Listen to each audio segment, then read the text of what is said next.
In his hand is a pickaxe marked with incomprehensible runes. In his head, a woman's voice promises to double his strength and luck. Above his head, there are two suns instead of one, and the last thing he remembers is the collapsing mine shaft snapping his body in two. And now he stands in the darkness of a stone shaft, safe and sound, and realizes that this is definitely not his world. The darkness smells of sulfur and wet iron. Park Dohwan opens his eyes and sees nothing. Absolute darkness. His back rests on cold stone. Sharp edges dig into his shoulder blades. He takes a deep breath and coughs from the dust. The air is thick and heavy. That's how it smells deep underground. He knows this smell better than the smell of his own home. His arms work. His legs are working. His ribs are intact. He feels himself from chest to knees and finds not a single fracture. And that's not right. The last thing left in his memory is tons of rock above him and the crunch of his own body beneath it. He's dead. He knows this as surely as he knows the difference between shale and sandstone. But the dead don't cough from dust. Quan sits down. His head is spinning. He reaches out his hand to the right, and his fingers bump into wood, a handle. He grabs it and lifts it. A pickaxe, crooked, heavy. The metal of the blade is smooth and cold, and grooves run beneath his fingers. Patterns, or letters. He can't make them out in the dark. The pickaxe lies next to him so perfectly, as if someone had placed it there just for him. He stands up. His knees are shaking, but holding him up. He grabs the handle and, out of habit, strikes the wall. Just to test his hand, just to get a feel for the rock. The blow comes out sharp, too strong, as always. Over the past 6 years, he's broken so many handles that the crew stopped counting them. The pickaxe sinks into the stone with a ringing sound, and shards fly off in all directions. And then a voice sounds, steady, calm, female, not from outside, but right inside his skull. The stroke of luck is activated. Experience is doubled. The chance of a rare find is doubled. The strength of his hands is doubled. Don't break the log. Dohwan freezes. He slowly pulls out the pickaxe and looks at the point of impact. Even in total darkness, he sees it. A thin line glints in the stone. Gold. A vein as thin as a hair from a single blow. In his past life, he used to shatter the handles because he struck too hard. They nicknamed him Trash Pack, not for his work, but for his hands. And now, his strength has doubled. That means he'll break them twice as often. And in the darkness, for the first time in a long while, he smiles. His eyes adjust to the gloom. He stands at the bottom of a stone shaft. The walls rise dozens of meters upward. A faint light seeps in from above. Not daylight, greenish. He runs his hand along the wall and immediately understands. Tool marks. Someone had struck here before. Long ago. A very long time ago. The chips are old, smoothed by time, but the pattern of the blows is clearly visible. Someone chiseled this pipe from top to bottom, methodically, with a force no human could possess. Each chip is as deep as a palm. He looks at the pickaxe, then at the wall. The grooves on the blade are the same size as the chips in the stone. This rock was struck with this pickaxe 1,000 years ago or yesterday. The pickaxe fits the wall like a key fits a lock. Okay. He says this out loud, and the sound travels up the pipe. If this is hell, it looks familiar. If this is heaven, God has a peculiar sense of humor. He surveys the floor. The area is about 5 meters across. A narrow passage darkens in one wall. A person could squeeze through if they bent over. There's a draft coming from there. Weak, but there's a draft. That means a way out. He learned the first rule of a miner on his first day at the open pit mine. If there's a draft, there's a way out. Follow the air. He goes. The passage stretches for 300 meters. He walks hunched over and counts his steps. A habit. Underground, counting steps is the only map. The rock changes. At first, it's the same as in the pipe, then darker and denser. He picks at the wall with his fingernail, rubs the crumbs, sniffs. Iron ore. Rich. 40%. In his world, corporations would be fighting over ore like this. Further on, the rock lightens and sparks of light flash within it. Tiny, like stars inside the rock. He's never seen a mineral like this before. He chips off a piece with a single, precise blow. The voice is silent. Apparently, the ability doesn't always work. The fragment lands in his palm. Warm. Stones underground are always cold, but this one warms his hand as if it were alive. He slips it into his pocket. He'll figure it out later. The passage climbs upward. The air grows fresher. It smells of earth and wet grass. Close. He picks up the pace. The passage narrows and he has to crawl. The rocks scrape his shoulders. He pushes the pickaxe in front of him, and suddenly the walls give way. He tumbles out of the hole in the hillside and falls face first into the mud. Light hits his eyes. Real daylight. He squints and lifts his head. A valley lies before him, wide. Brown grass and the first snow. Wooden houses stand in the distance, about 13 of them. Smoke rises from the chimneys. People move between the houses. He looks up at the sky, and the sky isn't his. 2 suns, one big and dim, the other is small and bright. They hang side by side like 2 eyes. He stares at them for a long time. Then at his hands, dirty, scraped. But they are his hands, his calluses. He grips the pickaxe and stands up. 2 suns. A voice in his head. Gold from a single blow. Rock he doesn't recognize. It all comes together. He's no longer in Taybec. He's no longer in his own world. And most likely, he's no longer alive in the old sense. Fine, he says quietly to himself. They gave him a tool, so there's work. He heads down toward the village. The mud squelches under his feet. He's wearing rags of an unfamiliar cut, not his clothes. He doesn't think about that. People first, questions later. The first thing that catches his eye up close are the mine dumps, mountains of waste rock. He stops and looks at them with a professional's eye. The dumps are huge and unsorted. The ore was dumped into a pile along with the waste rock. No system at all. He picks up a rock. Poor iron ore, about 15%. Next to it, another piece, richer, about 30%. They were dumped together. No one sorted them. He shakes his head and walks on. A man is standing by the first house. He's a big guy, leather apron, a face like a rock. He looks at him without surprise. Apparently, vagrants aren't a rarity here. Juan approaches and stops 3 steps away. They're both silent. He speaks first. He asks where he is. The man answers. This is Tvedori, a mining settlement on the edge of the Gray Fault. Is there any work? The man snorts. There's no work. The vein ran dry 2 months ago. The Gray Hammer Guild is about to shut down. People are scattering. Who needs a miner without a mine?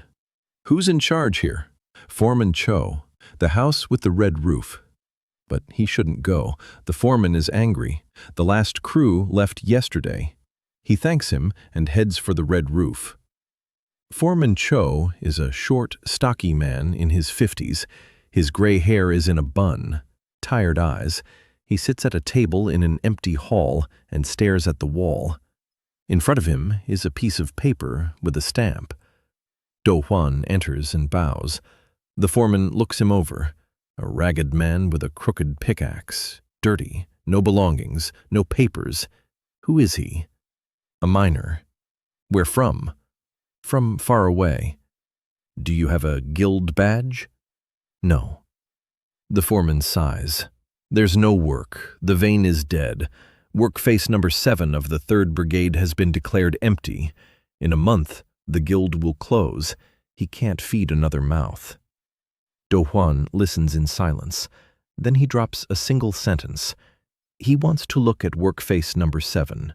Just to look. If he finds nothing, he'll leave and won't get in the way.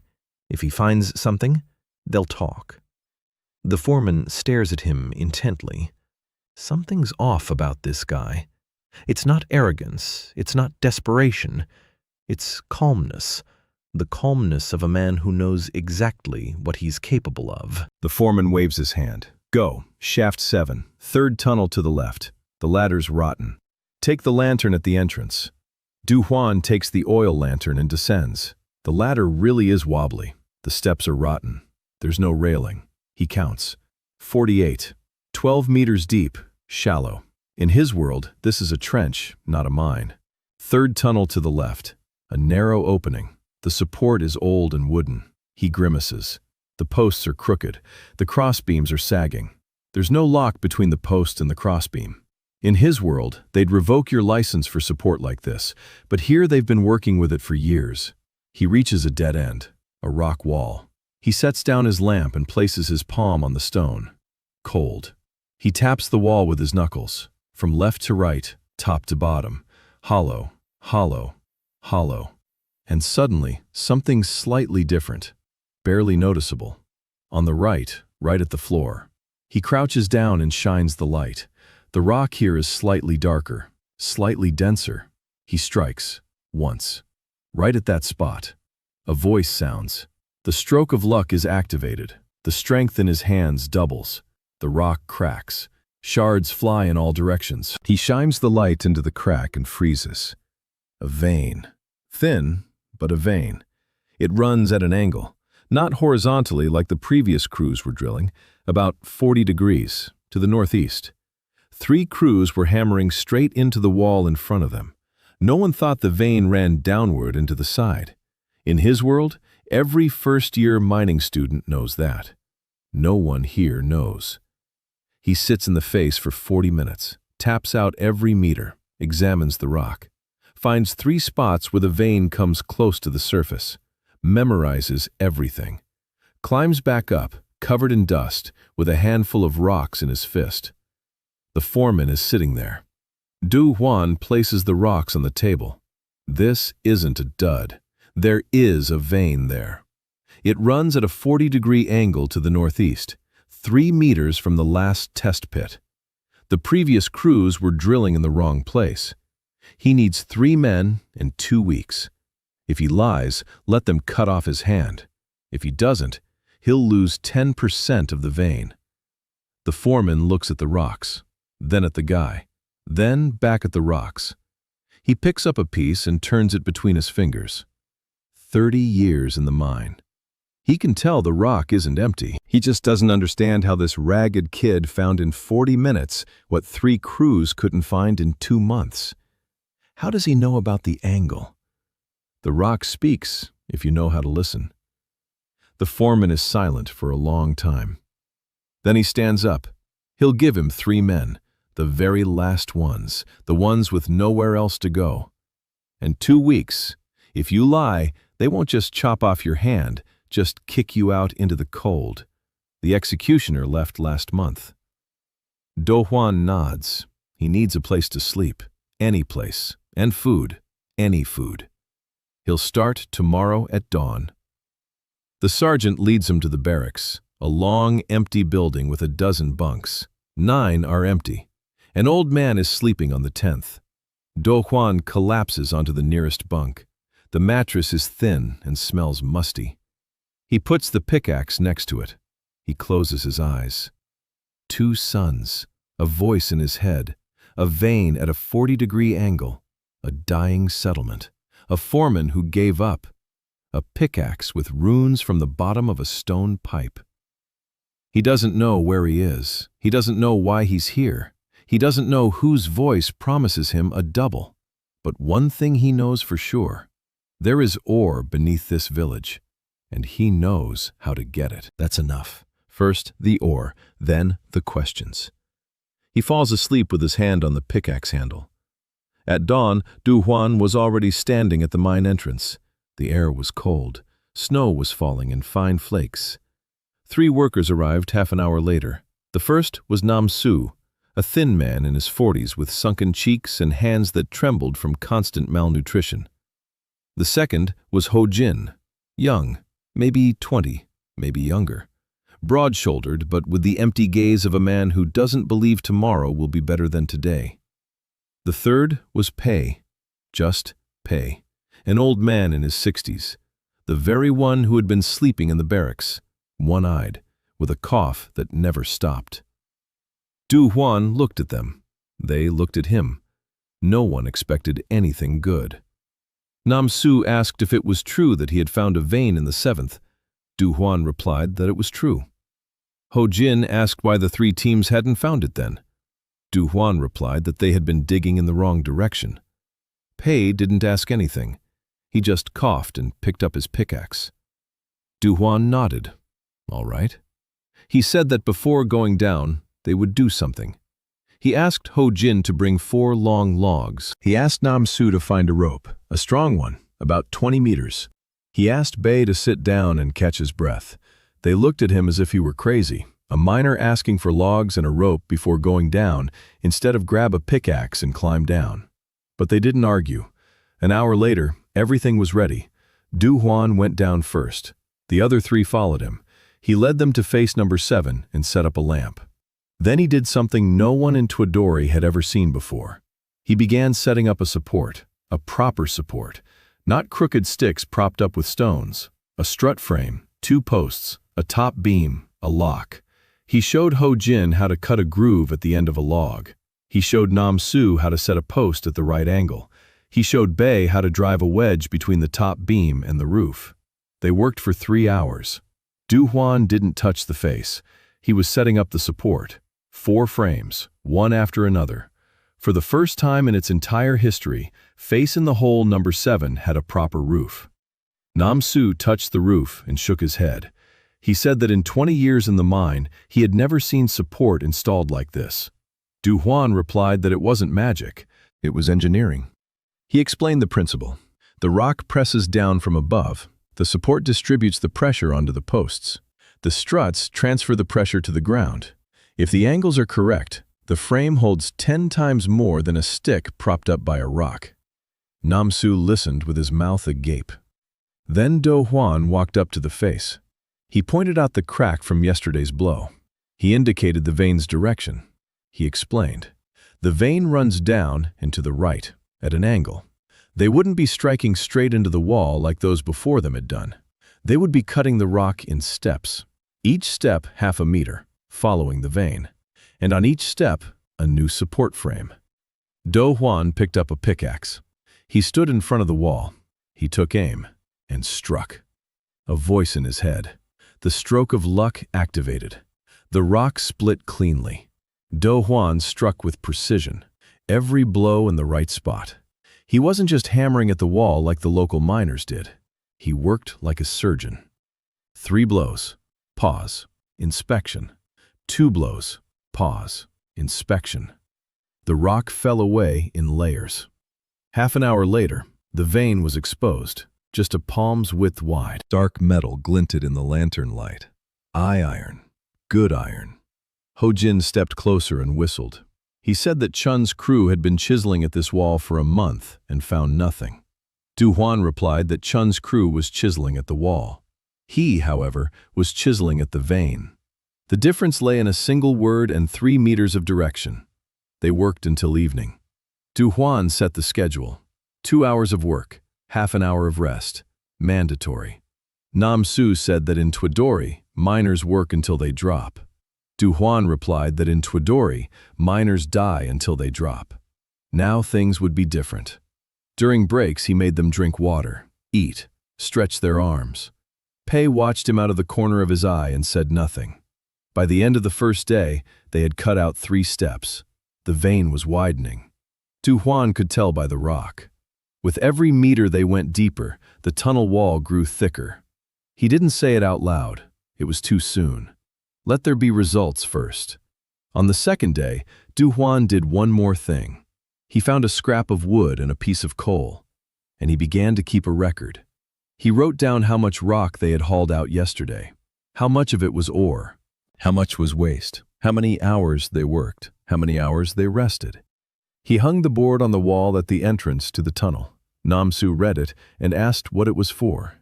Dohwan explained. It was a record. They needed to know how much they hauled up each day, not by eye, not a lot or a little. Exact figures, kilograms. Because when the time comes to divide the share, everyone must see their contribution. Not based on the boss's word, based on the record. Namsu was silent for a long time. Then he said that in 20 years, no one had ever told him how much he'd hauled. He just worked and received a bowl of porridge at the end of the day. Dohwan replied that a bowl of porridge for 20 years without a single figure isn't payment. It's feeding livestock. From this day on, things will be different. By the 5th day, things were getting serious. High-grade iron ore. Dohwan estimated its grade at 35 to 40% based on color and weight. For this world, that was wealth. They hauled the ore up in buckets on a rope. Dohwan did the math and realized they needed a winch, or at least a pulley, the simplest pulley, a log, a handle, a rope, a drum. He sketched a diagram on the ground at the mine entrance. Ho-Jin looked at the drawing and couldn't figure out what it was. Dohwan explained. You turn the handle, the log rotates, the rope winds up, the bucket rises. Instead of hauling 20 kilograms on a rope with your hands, you lift 50 kilograms with one hand. Ho-Jin said that was impossible. Dohwan said it was a lever, and he built the winch in 2 days using whatever he could find in the village. An old log, an iron pin from a broken cart, a rope. When the winch started working, Ho-Jin stood nearby and watched as the bucket of ore rose to the surface from the rotation of the handle. He turned the handle with one hand. The bucket weighed 40 kilograms. Dohwan asked him what he thought. Ho-Jin replied that he thought Dohwan was a shaman. Dohwan replied that he was an engineer.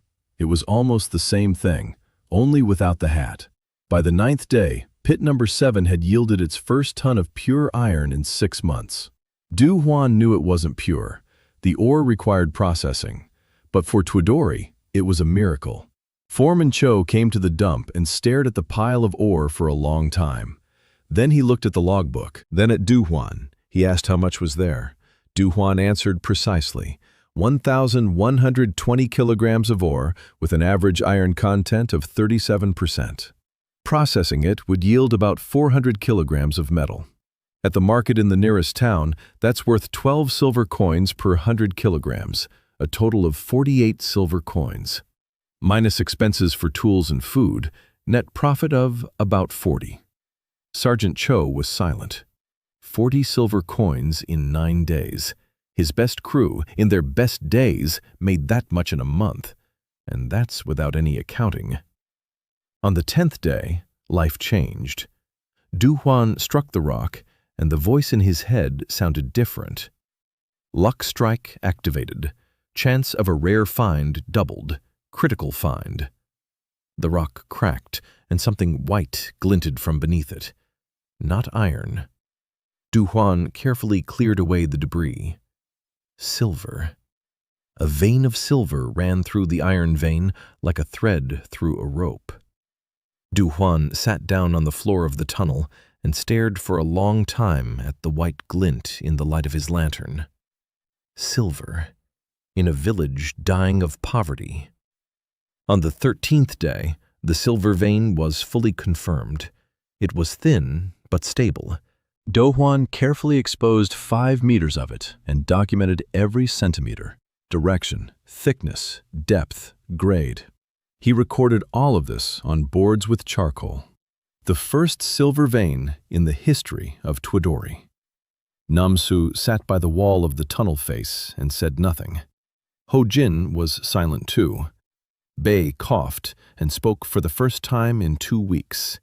He said, "Well, just well," but that word said it all.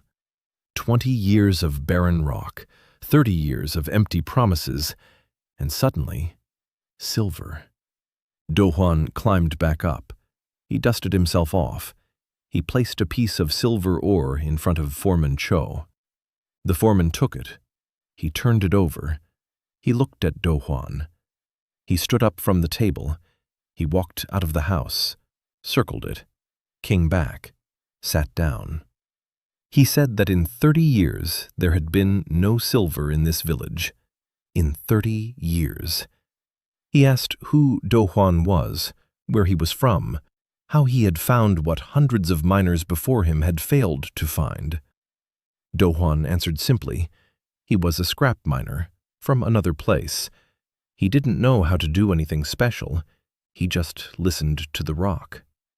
Sergeant Cho looked at him for a long time. Then he nodded. He said, 10%, as agreed.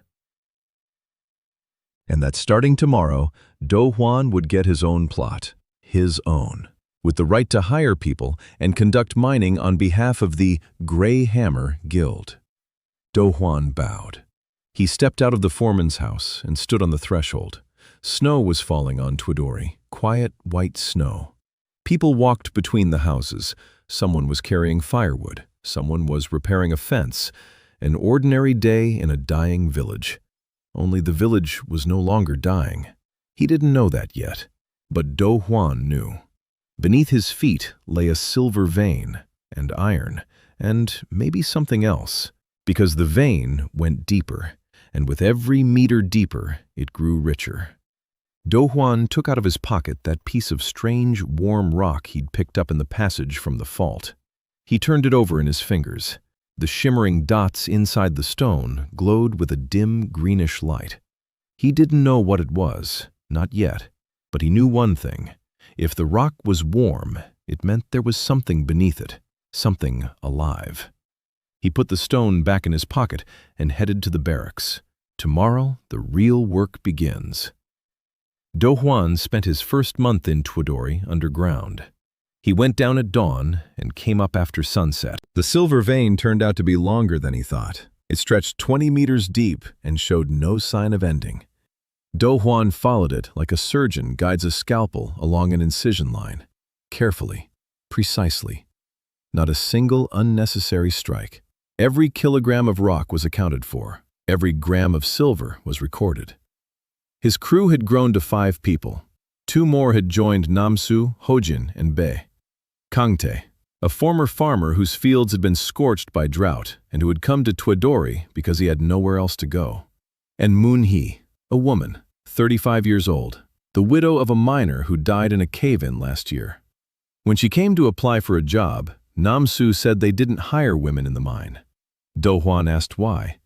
Namsu said that was just the way it was.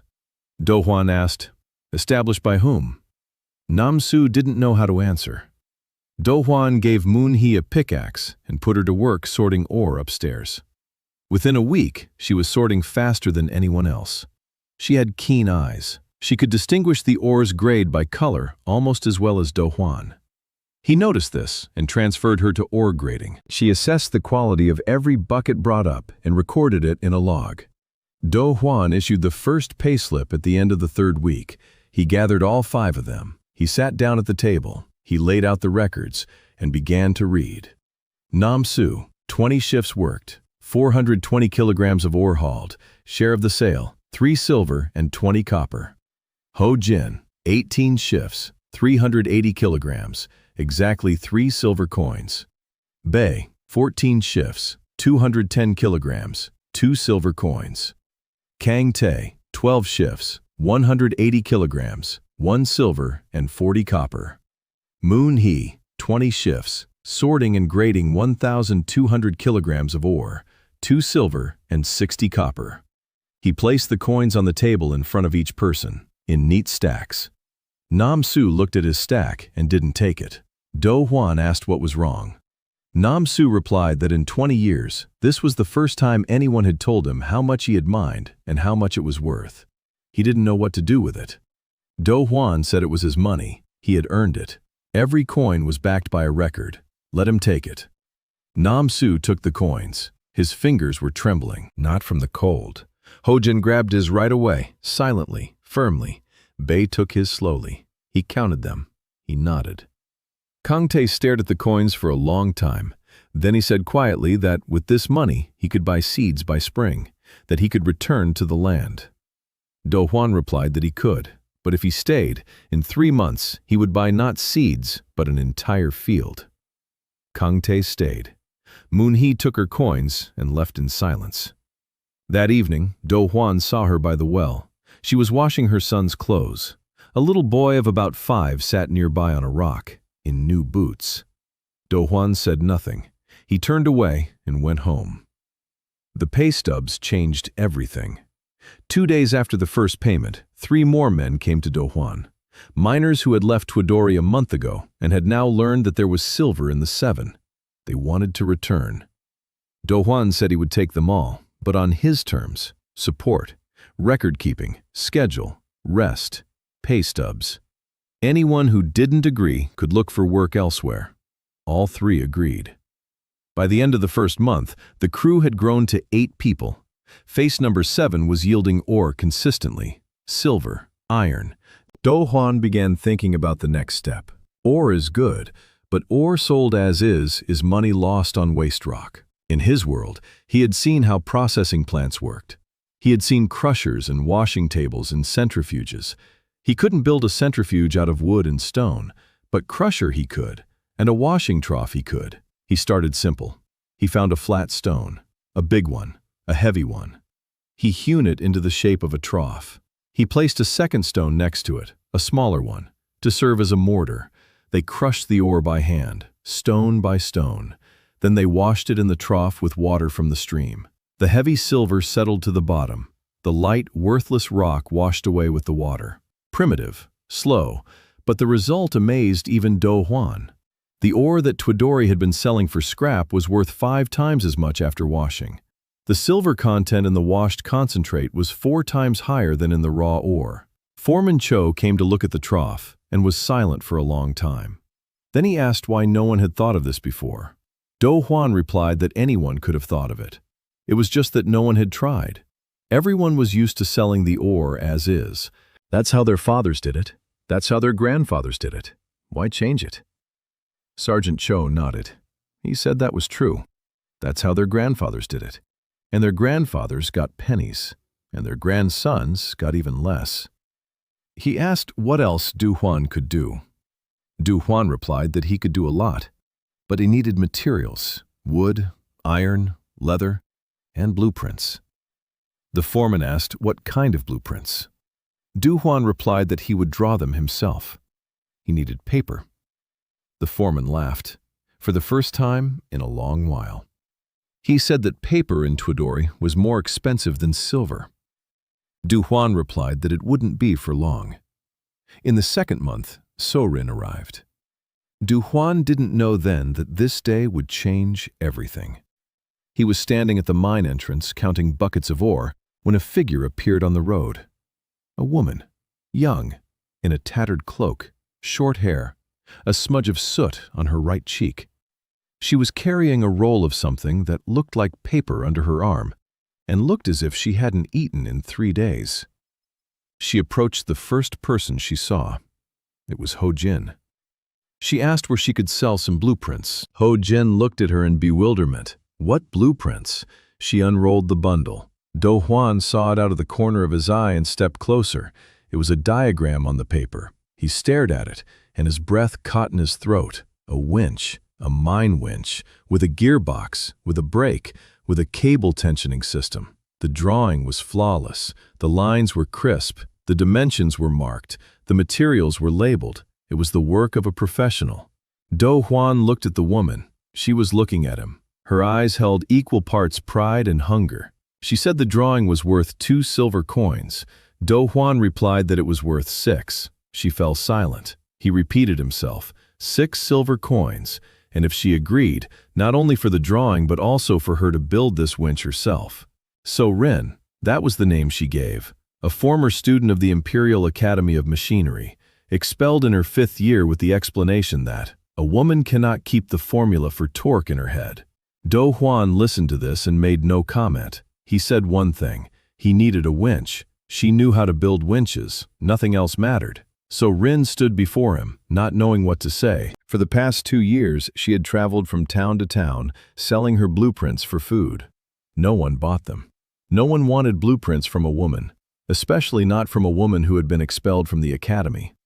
And now, here stands a dirty miner in a small village at the edge of the world, offering 3 times what she asked for. And not for a piece of paper, for work.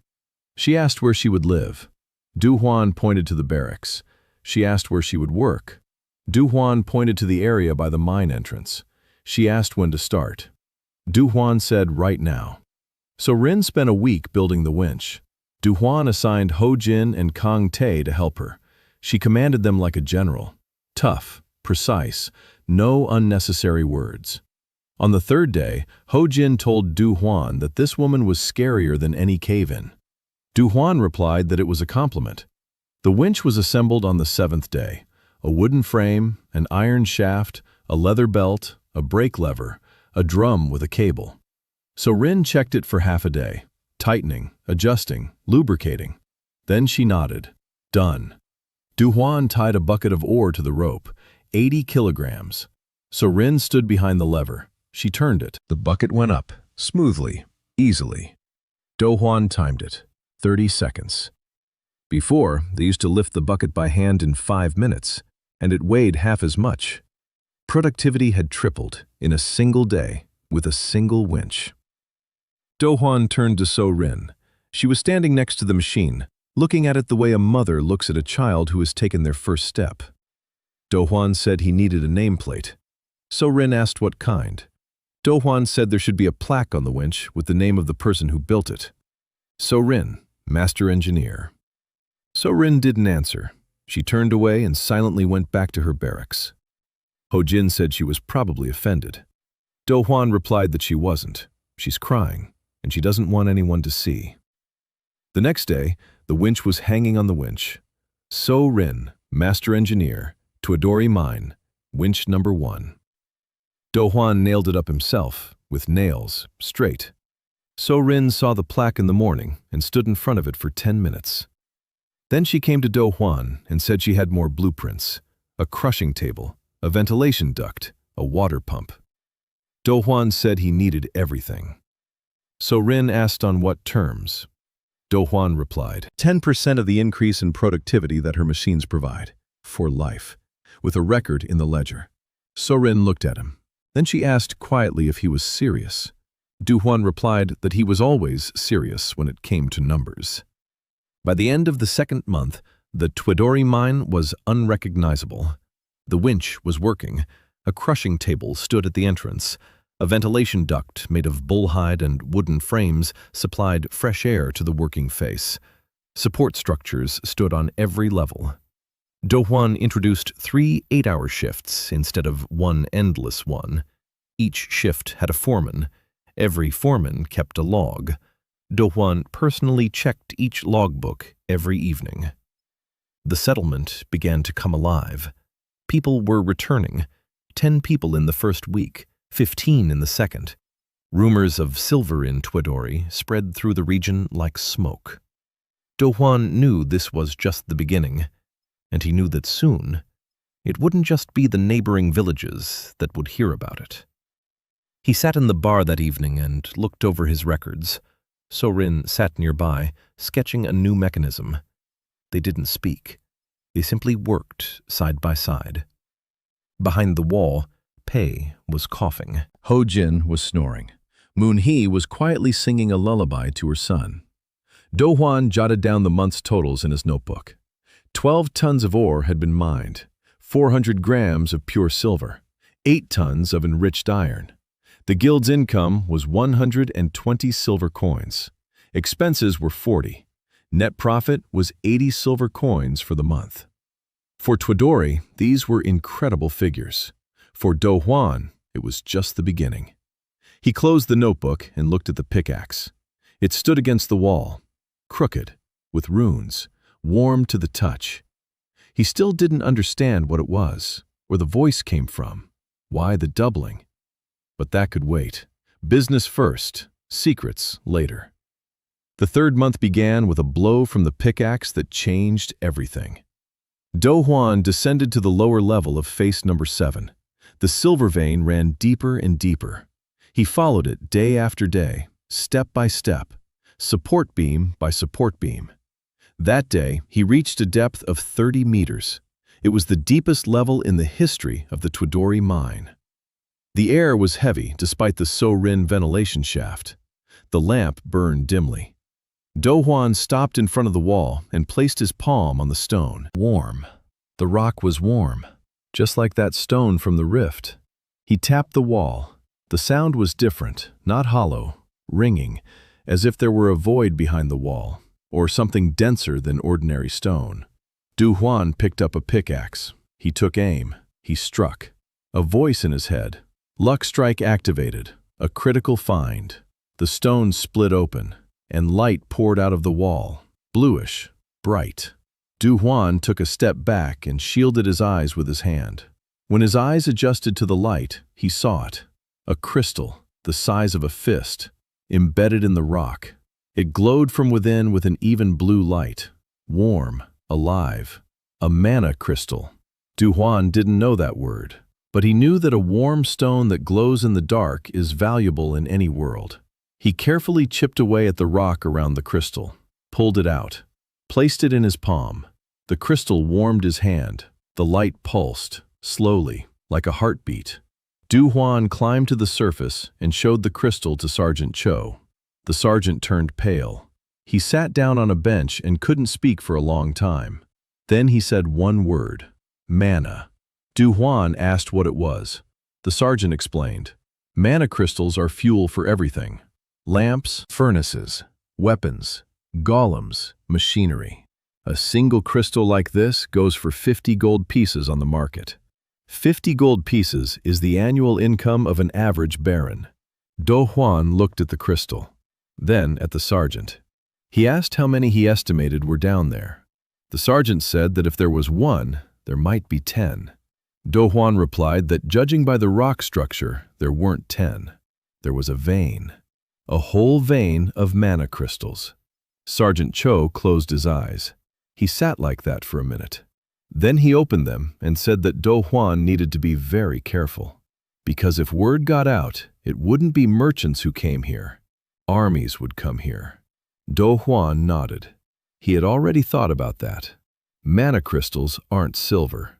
Silver attracts attention. Mana attracts war. He told the sergeant that so far only 2 people knew about this, and it would stay that way. They would mine silver and iron openly, but the mana would be moved quietly, in small batches, through trusted people. The sergeant asked through whom. Dohwan replied that he didn't know yet, but he would find out.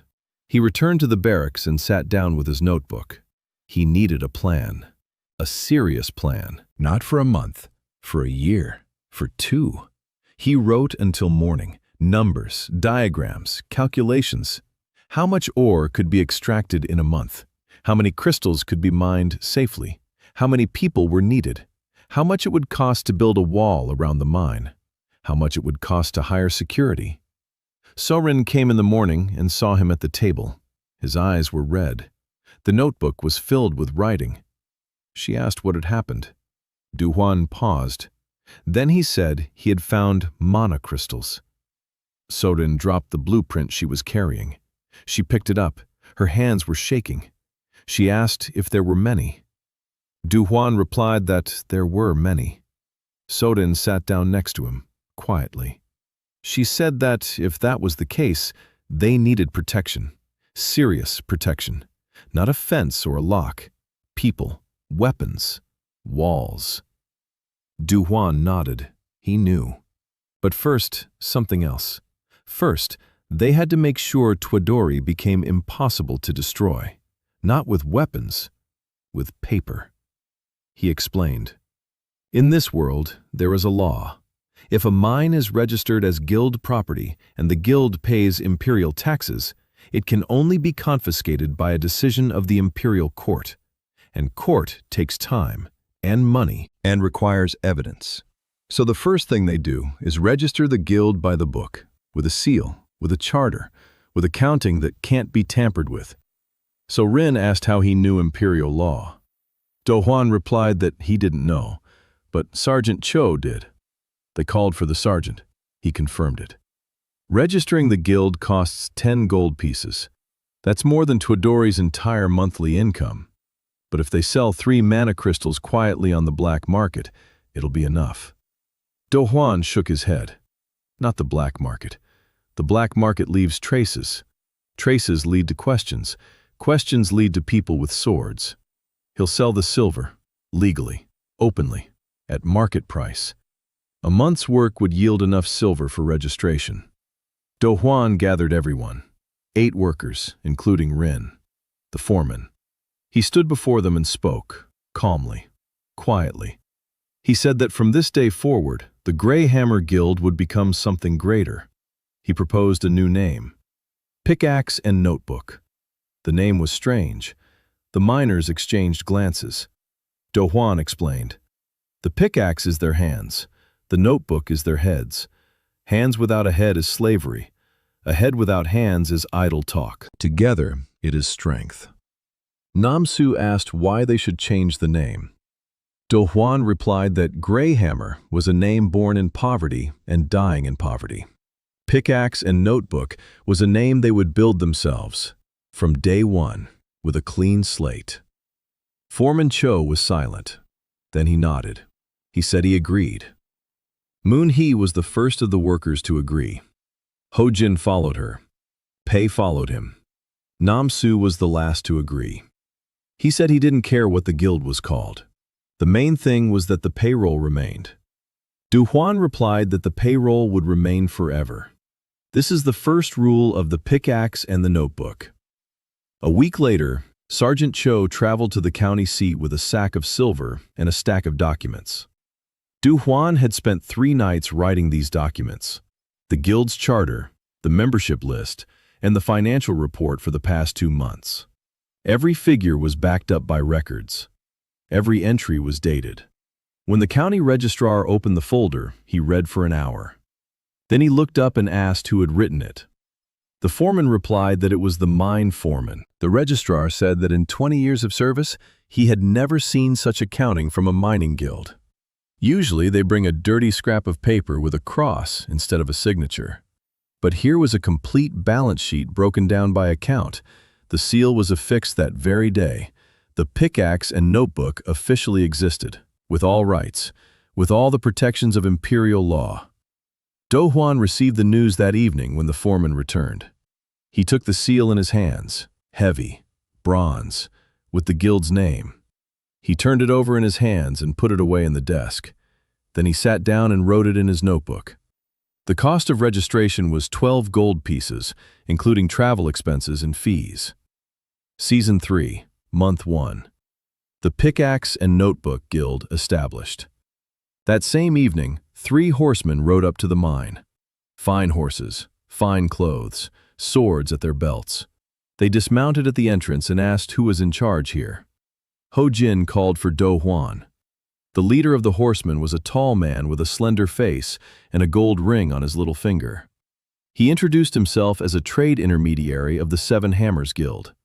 Dohwan recognized the name. The foreman had told him about it. 7 Hammers, the Empire's largest mining cartel. They control 80% of the metals market. The broker was polite. He said that the 7 Hammers were interested in collaborating with the young guild. He said that they were ready to buy all of Pickaxe's and Notebook's production at a good price. 10 silver coins per ton of ore. Wholesale. No hassle. Dohwan listened. Then he asked at what price the 7 Hammers sold ore on the market. The broker hesitated. Dohwan answered for him. 40 silver coins per ton. Dohwan said that 10 out of 40 is 25%. That's not a partnership. That's robbery with a polite smile. The middleman stopped smiling. He said that the 7 Hammers offer more than just money. They offer protection, a safety net. Without them, a small guild in a small village won't survive. Dohwan nodded. He said he understood. And he offered his price.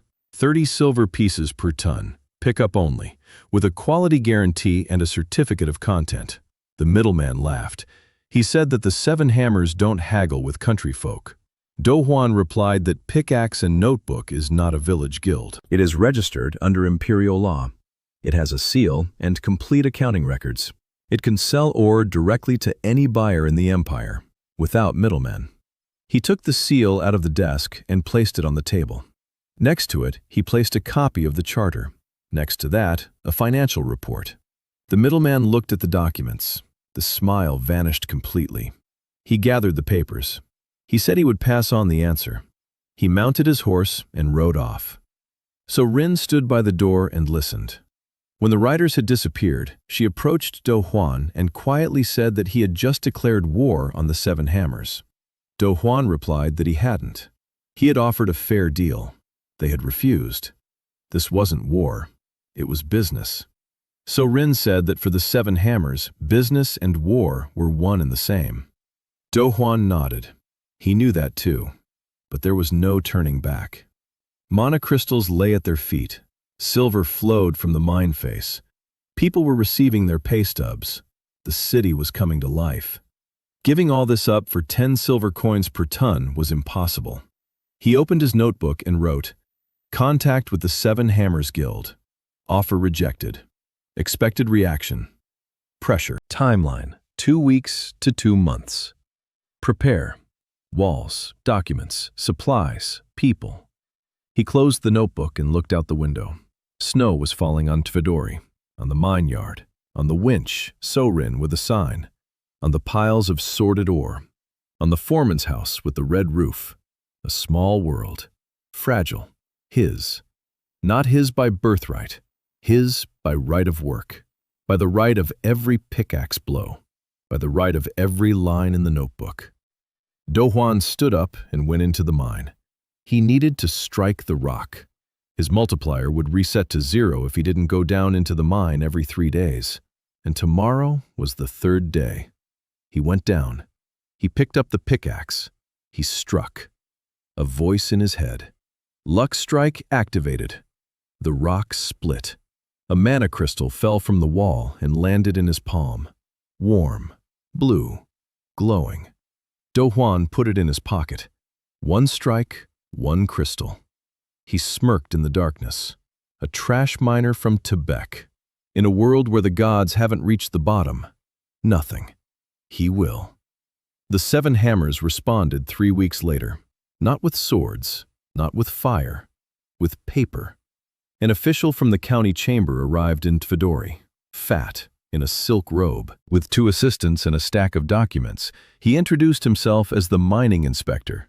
He said a complaint had been filed regarding safety violations at the Pickaxe and Notebook Guild's mine. That under imperial law, he was obligated to conduct an inspection. That mining operations must be suspended during the inspection. Dohwan stood before him and listened, calmly.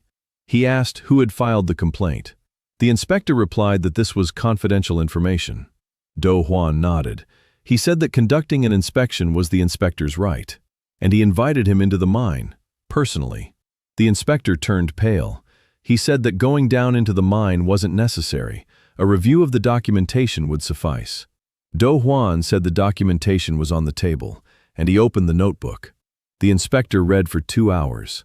Dohwan sat across from him and waited, so Rin stood by the door and waited as well. The inspector flipped through the pages. The production log, the support log, ventilation diagrams, face inspection reports, employee timesheets, shift schedules, tool consumption records, depreciation records. The inspector finished reading. He placed the notebook on the table. He looked at Dohwan, then at his assistants. The assistants shrugged. The inspector cleared his throat.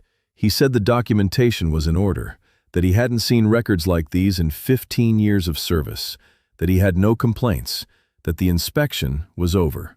He gathered his papers and left. At the gate, he turned around and quietly told his assistant that whoever had filed a complaint against this guild was either an idiot or hadn't seen their books. The assistant nodded. Dohwan heard that. So did Rin. She allowed herself a small smile, the first one ever. Dohwan didn't smile. He knew it was a test. The Seven Hammers were testing his defenses. The paperwork attack hadn't worked, so the next one would be tougher. He was right. A week later, the warehouse caught fire at night. Dohwan woke up to a scream. He bolted out of the barracks and saw the fire. The ore warehouse, wooden, old. It burned fast. People ran with buckets. Dohwan ran too. He helped put out the fire. He poured water. He hauled sand. By dawn, the warehouse was a black skeleton of charred beams, 20 tons of ore, a month's work, gone. Nam-su stood nearby and stared at the ashes.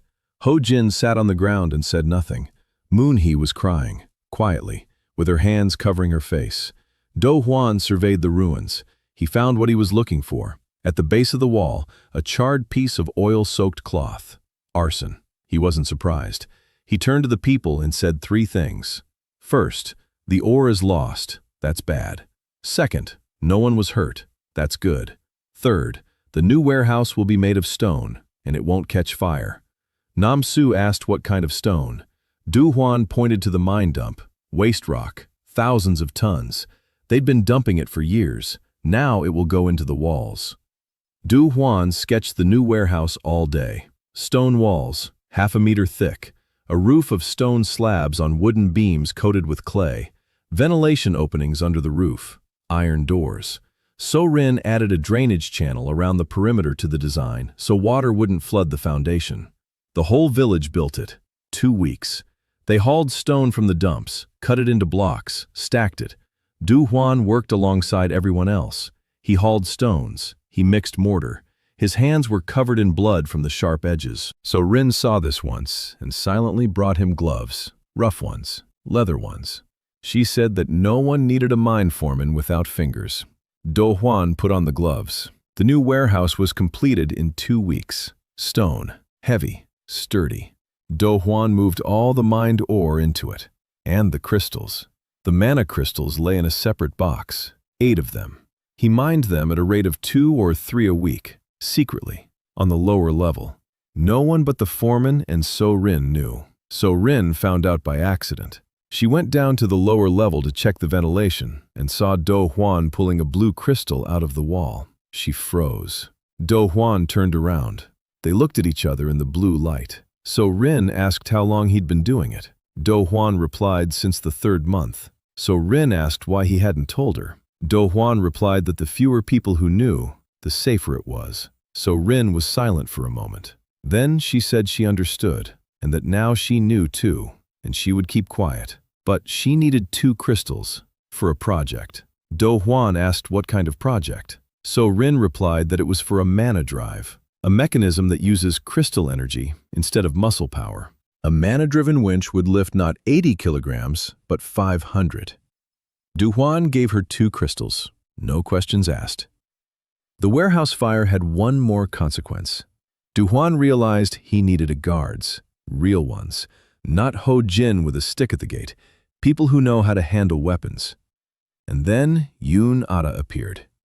She arrived in the 5th month, not alone. With her were 3 former soldiers from her ruined clan, all in tattered armor, all hungry. Yun-ara was tall, straight as a halberd shaft, a braid down to her waist, a scar across her eyebrow. She approached Do-hwan and said she was looking for work, any kind, for herself and her people. Do-hwan asked what she could do. She replied that she knew how to kill. Do-hwan said that he didn't need anyone to kill.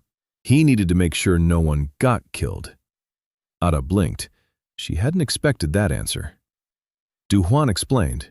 He needed a head of security, someone to organize security for the mine and the settlement, patrols, guard posts, schedules, and travel logs. Ara asked what travel logs were. Do-hwan replied that they were papers listing who went where, when, and why. Ara said she was a knight, not a scribe. Do-hwan replied that a knight who doesn't know where his people are isn't a knight. That's a lost knight. Ara was silent for a long time. Then she asked how much he was paying.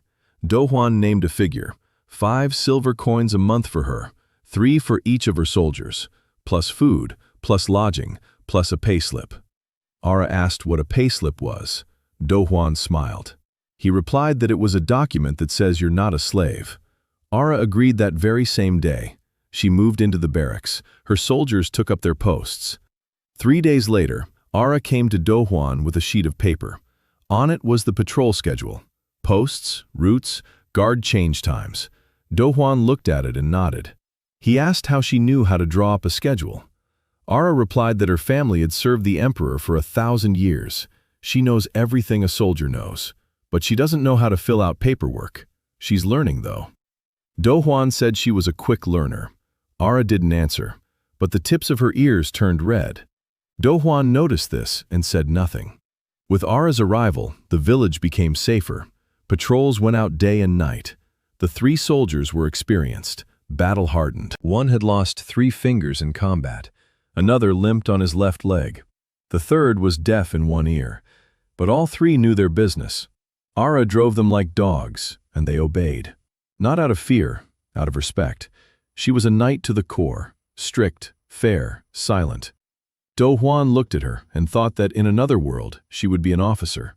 A good officer, the kind people would follow into the fire. He wrote down the guard expenses in his notebook, and next to it, a note. Yunara, head of the guard, reliable. By the end of the 5th month, Twadori had changed. A stone warehouse stood by the mine. The winch was running. Ventilation supplied air to 3 levels. Guards patrolled the perimeter. The population had grown to 500 people. Rumors of silver and good conditions attracted people from all over the region. Miners came with their families, with children, with wives, with the elderly. Dohwan accepted everyone. He found work for everyone. The miners went down into the mine. The wives worked at the sorting facility. The elderly repaired tools. The children carried water. And everyone received a pay slip. Everyone. So Rin was working on the mana drive. She locked herself in the workshop and didn't come out for 3 days. Dohwan brought her food. He placed a plate by the door. He knocked. He left. An hour later, the plate was empty. He took it away and brought a new one. This happened every day. On the 17th day, So Rin came out of the workshop. Her eyes were red. Her hair was sticking out in all directions. Soot covered both her cheeks. She said 2 words. It works. They connected the mana drive to the winch the next day. They inserted the crystal into a special slot. So Rin turned the lever. The winch hummed. The cable tightened. A bucket containing 500 kilograms of ore moved upward, smoothly, quickly. 20 seconds. The miners stood around and watched in silence. Pei coughed and said again, "Well?" Namsu took off his cap and scratched his bald spot. Ho-Jin opened his mouth and forgot to close it. Do-Hwan turned to So-Rin. She was standing by her machine, looking at it with the same gaze, like a mother watching her child. Only now the child wasn't walking, but running. Do-Hwan said she needed a new sign, a bigger one. So-Rin looked at him. There was something new in her eyes. Not pride, not gratitude, something quieter, something deeper. She replied that she would make the sign herself, and she did. So, Rin, Master Engineer, Mana Drive Model 1, Pickaxe and Notebook Mine. Do-Hwan nailed it next to the first one. 2 signs, 2 inventions, 1 engineer. He wrote it down in his notebook. The Mana Drive has been put into operation. Consumption of 1 crystal for 30 days of continuous operation. Lifting capacity increased 6-fold. Project author, So-Rin. Reward, 5 silver coins. So-Rin received the coins and put them in her pocket without counting them. She was already thinking about the next machine. Do-Hwan could see it in her eyes. He didn't interfere. That evening, he sat in the barracks and looked at the notebook. The pages were running out. He had already filled 4 notebooks. Every line represented a day's work. Every number represented someone's life. 500 people. He didn't remember all the names, not yet, but he was working on it. Every evening he reviewed the lists, repeated the names, the faces, who could do what, who was sick with what, who had how many children. This was his job, not the pickaxe, not the notebook. People. The pickaxe and the notebook are tools. People are the goal. He closed the notebook. Behind the wall, So-Rin was drawing. Ara was sharpening a sword. Bei was coughing. Moon-Hee was singing to her son. Snow was falling on Twadori, on the stone warehouse, on the winch with the sign, on the mine that fed 500 people. Do-Hwan lay down and closed his eyes. Tomorrow would be a new day, a new face-off, New names in the notebook, and somewhere, deep underground, the pickaxe of the blacksmith god awaited his next blow. The 6th month began with rain. Cold, heavy rain. Water flooded the mine yard and streamed down the tunnels. Dohwan stood at the mine entrance and watched the water disappear underground. In his world, this was called a water inflow, and it killed the mines more surely than any cave-in. He descended to the lower level. The water was ankle-deep. On the 2nd level, it was knee-deep. Workface number 7 was flooded. Work had stopped. Namsu said it was like this every fall. The rains lasted 3 weeks. The mine floods. They wait for the water to drain on its own. Sometimes they wait a month. Sometimes 2. Dohwan asked how much ore they lost during that time. Namsu shrugged. No one had counted. Dohwan did the math. At current production rates, 2 months of downtime meant a loss of 60 tons of ore and 20 mana crystals. In monetary terms, that was about 300 silver coins, plus the cost of maintaining 500 people who weren't working but were still eating. It was unacceptable. He called for So-Rin. She went down to the lower level. She looked at the water. She touched the wall. She sniffed the air. She asked what he was proposing. Dohwan explained. Dewatering. A system for pumping water out of the mine. In his world, they used electric pumps. There's no electricity here, but there are mana crystals. And there was So-Rin, who had already built a mana drive. The principle was the same. The crystal provides energy. The energy turns the mechanism. The mechanism pumps water. We need a pump, a piston pump, with valves, and a pipe leading up. So-Rin listened. Her eyes lit up. She said she knew how a piston worked. She'd seen a diagram at the academy, but they used bronze there, and they don't have bronze. Dohwan replied that they have wood and leather, a wooden piston, a leather seal, a cylinder made from a hollowed-out log. Rough, but it works. So-Rin nodded. She was already sketching it out in her head. Dohwan could see it on her face. She would withdraw into herself when she calculated. Her eyes would glaze over. Her lips would move silently. A minute later, she came back. She said she needed 3 days. Dohwan gave her 5. She finished in 2. The pump was ugly, a log with a hollowed-out interior, a piston made of an oak log covered with 3 layers of bullhide. The pump was valve stem made of thin iron plates, a pipe made of assembled wooden sections wrapped in tarred cloth. The drive turned a crankshaft made of wrought iron that pushed the piston up and down.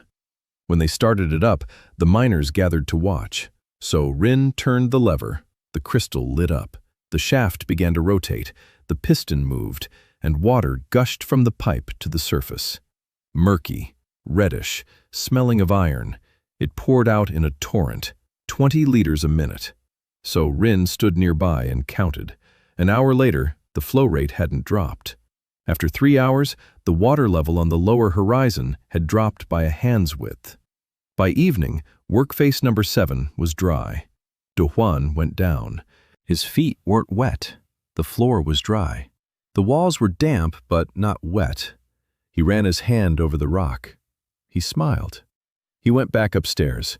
He walked over to So-Rin. She was still standing by the pump, listening to it work, like a doctor listening to a heartbeat.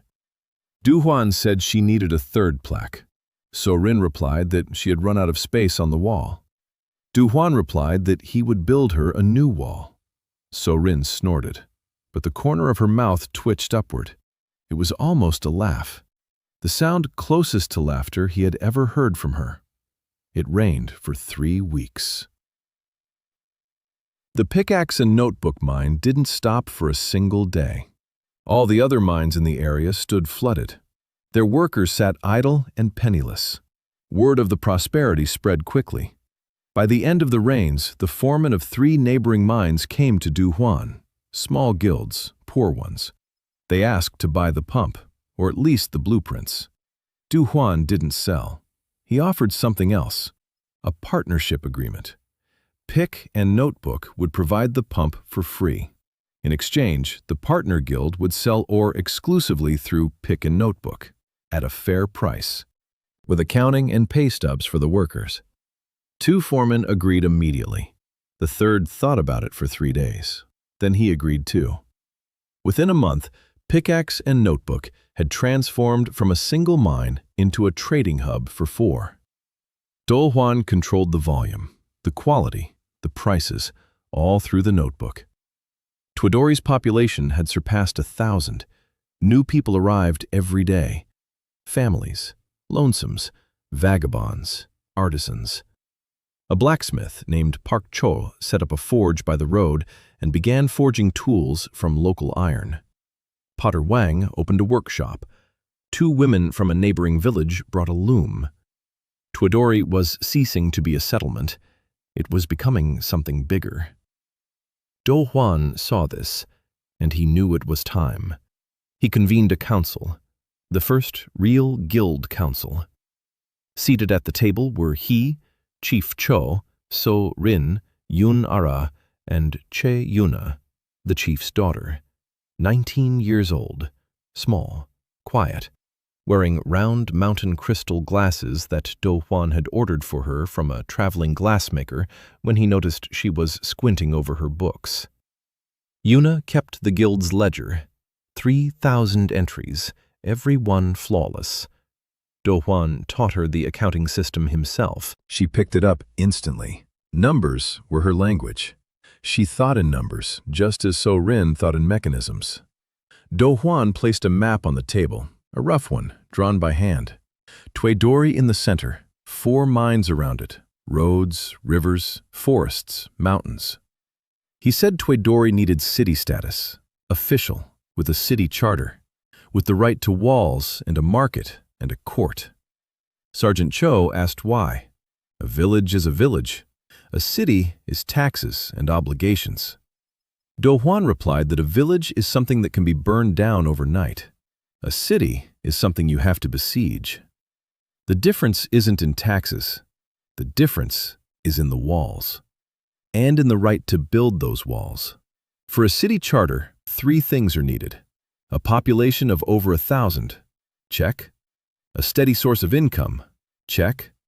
And a guarantee from an imperial official of a rank no lower than that of a county magistrate. No, the last point was the problem. The county magistrate was stationed in the city of Gyeonghae, a 3-day journey away, and he had most likely been bought off by the 7 Hammers. Ada said she could go to the magistrate. Her family once had connections at court, and they still remember Yoon. Maybe that will be enough. Dohwan shook his head.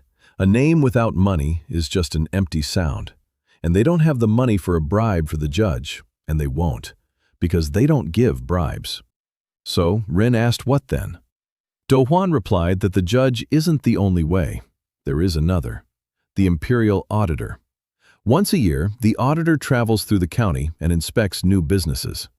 If the auditor sees that Pickaxe and Notebook pays its taxes on time and keeps records according to the law, he can issue a city charter without the judge, directly on behalf of the treasury. Yuna raised her hand, quietly. She said the inspector would be coming in 2 months. She had seen the schedule in the documents the inspector had brought. Everyone looked at her. Yuna blushed and lowered her eyes. Dohwan said they had 2 months. During that time, they had to make sure the inspector had nothing to find fault with. Perfect accounting, perfect tax payments, perfect order. Yuna said the accounting was already perfect. Dohwan looked at her, then at the foreman. He said aloud, Yuna was the best accountant he had ever seen in both worlds. Sergeant Cho had raised a master. The sergeant froze. His lips twitched. He looked at his daughter. Yuna sat with her back straight and her ears red. She didn't look up, but her shoulders were squared. The foreman turned away toward the window and was silent for a long time. When he turned back, his eyes were shining. He didn't say anything. He just nodded. 2 months until the auditor. Dohwan worked like a machine, days in the mine, evenings with his notebook, nights over blueprints. Sorin was building a second pump for the lower level. Ara was training the guards. Yuna was balancing the books. The foreman was managing the people, settling in the new arrivals, distributing food, settling disputes. Amid all this, Dohwan went down into the mine every 3 days. He struck with a pickaxe. He kept the multiplier. Mana crystals accumulated. 22 of them by the 7th month. He kept them in a locked iron box in the stone warehouse. He wore the key around his neck. By the 7th month, what he had been waiting for and fearing happened. He descended to the lowest level, deeper than usual. The face extended 40 meters. The air was hot. The rock glowed.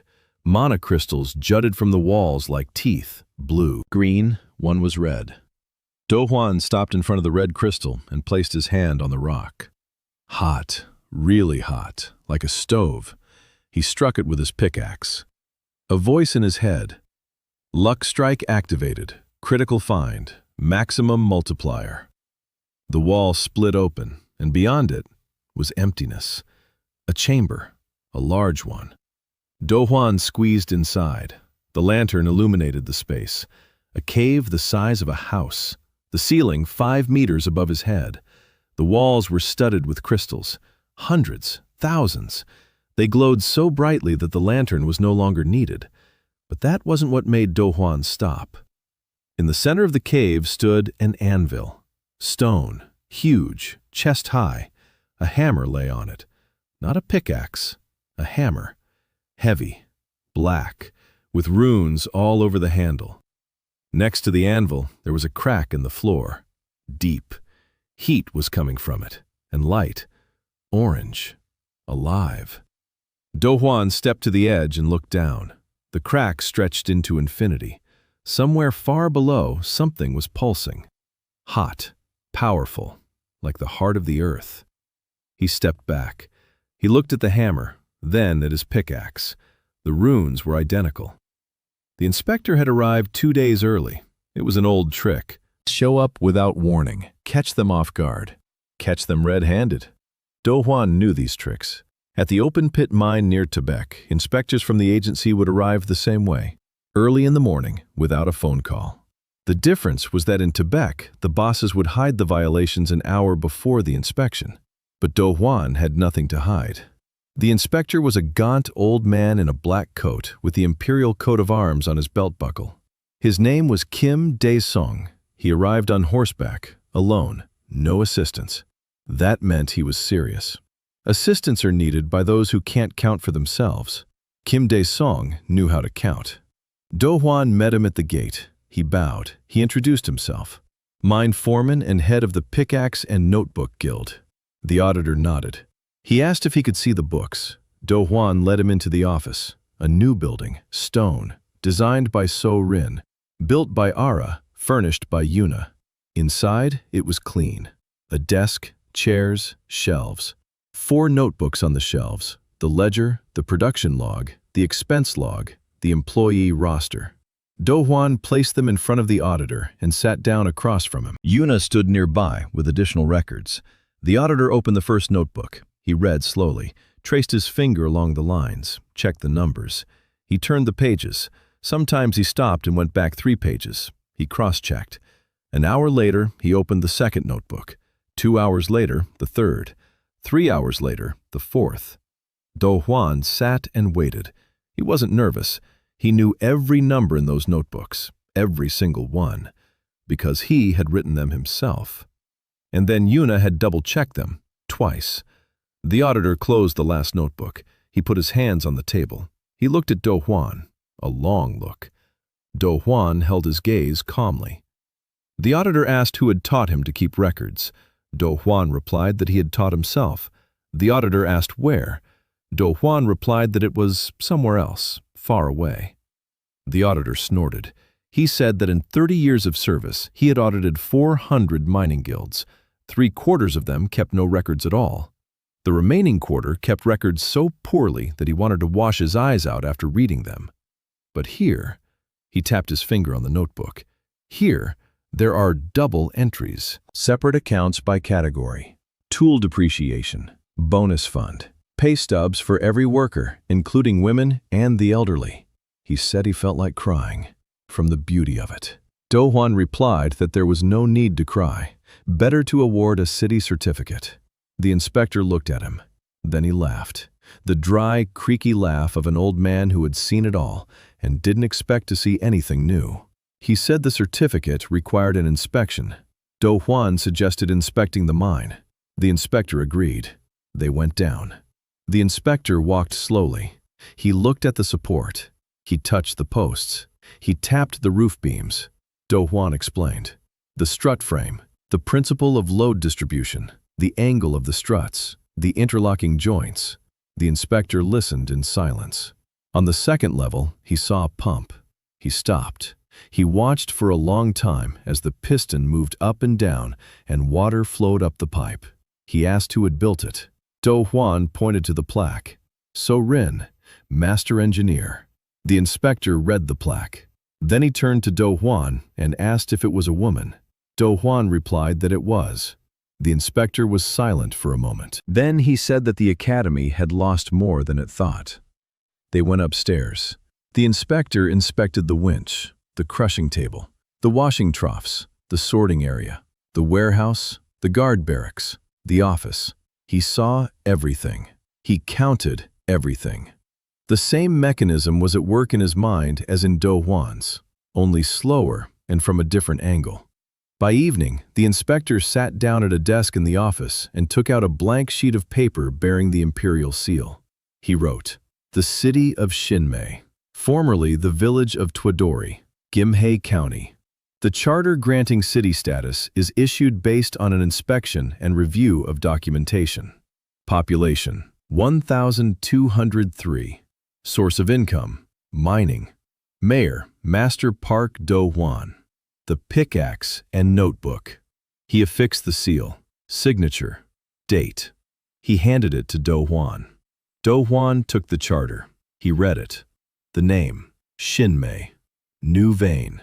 He hadn't chosen that name. The inspector had chosen it himself.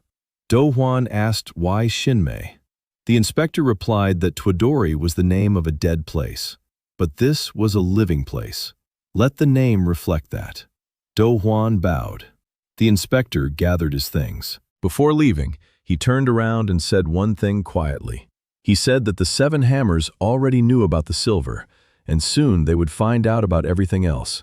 He said that Dohwan didn't need to know what everything else meant, but Dohwan needed to be ready. Because a city charter is just a piece of paper, and paper burns, unless there are walls and people behind it. Dohwan replied that there would be walls and people. The inspector nodded. He mounted his horse. He rode away.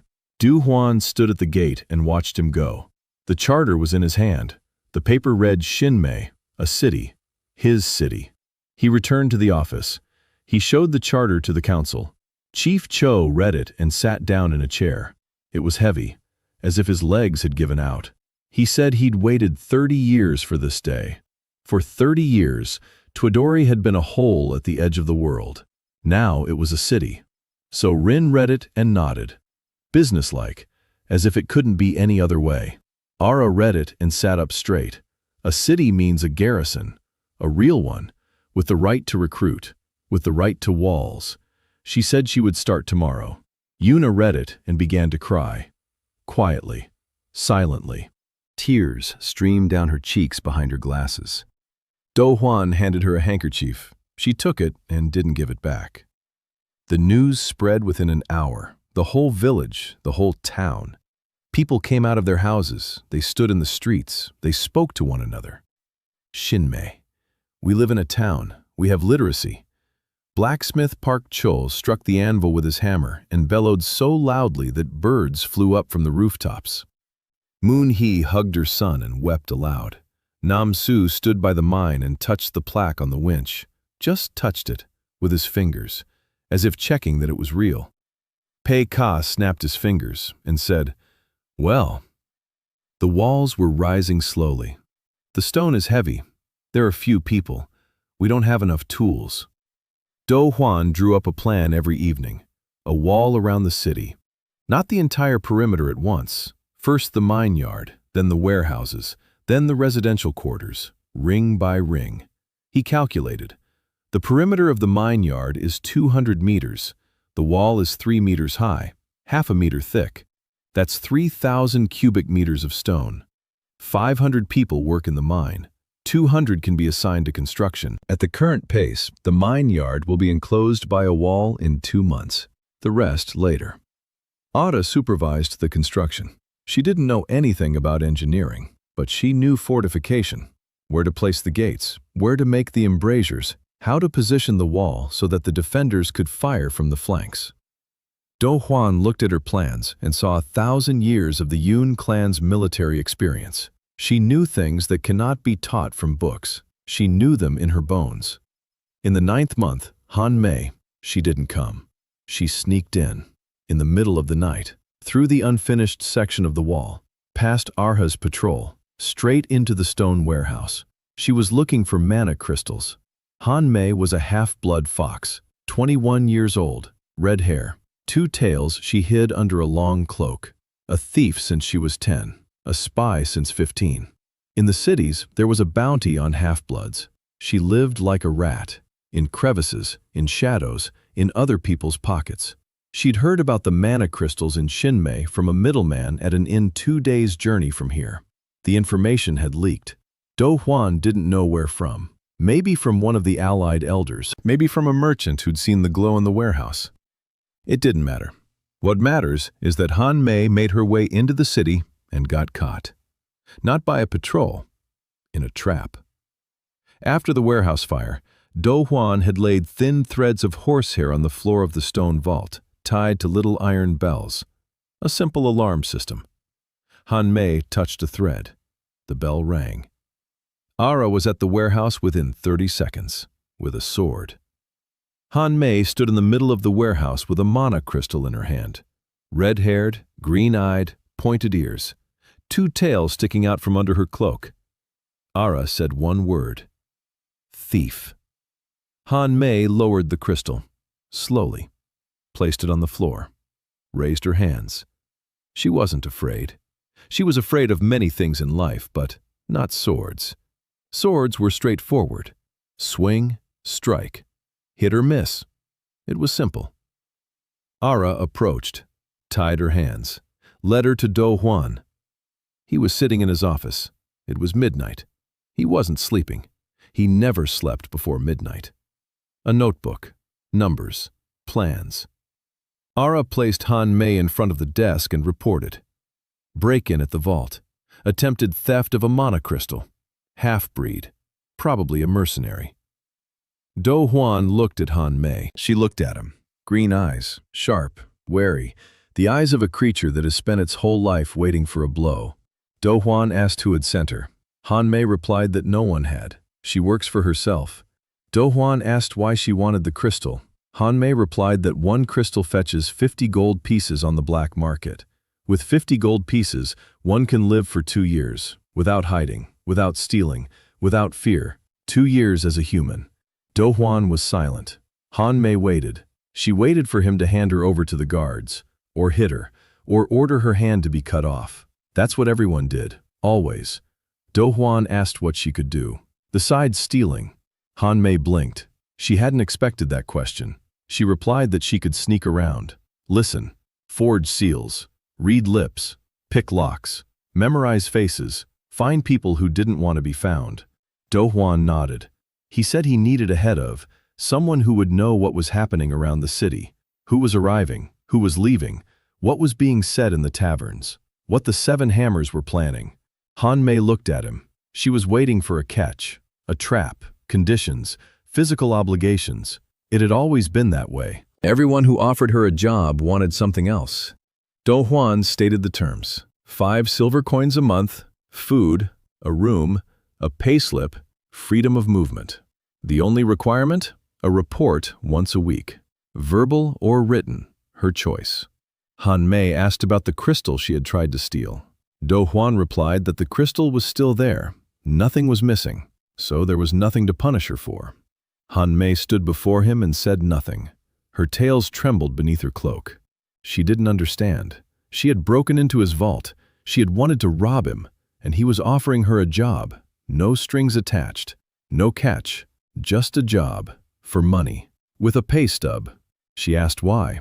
Dohwan replied that a person who slipped past Yun Ra's patrol and found a warehouse full of crystals in a single night was worth more than 50 gold pieces.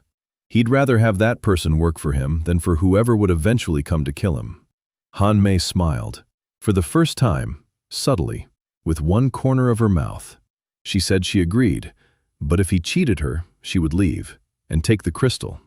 Dohwan replied that a pay stub doesn't lie, numbers don't lie.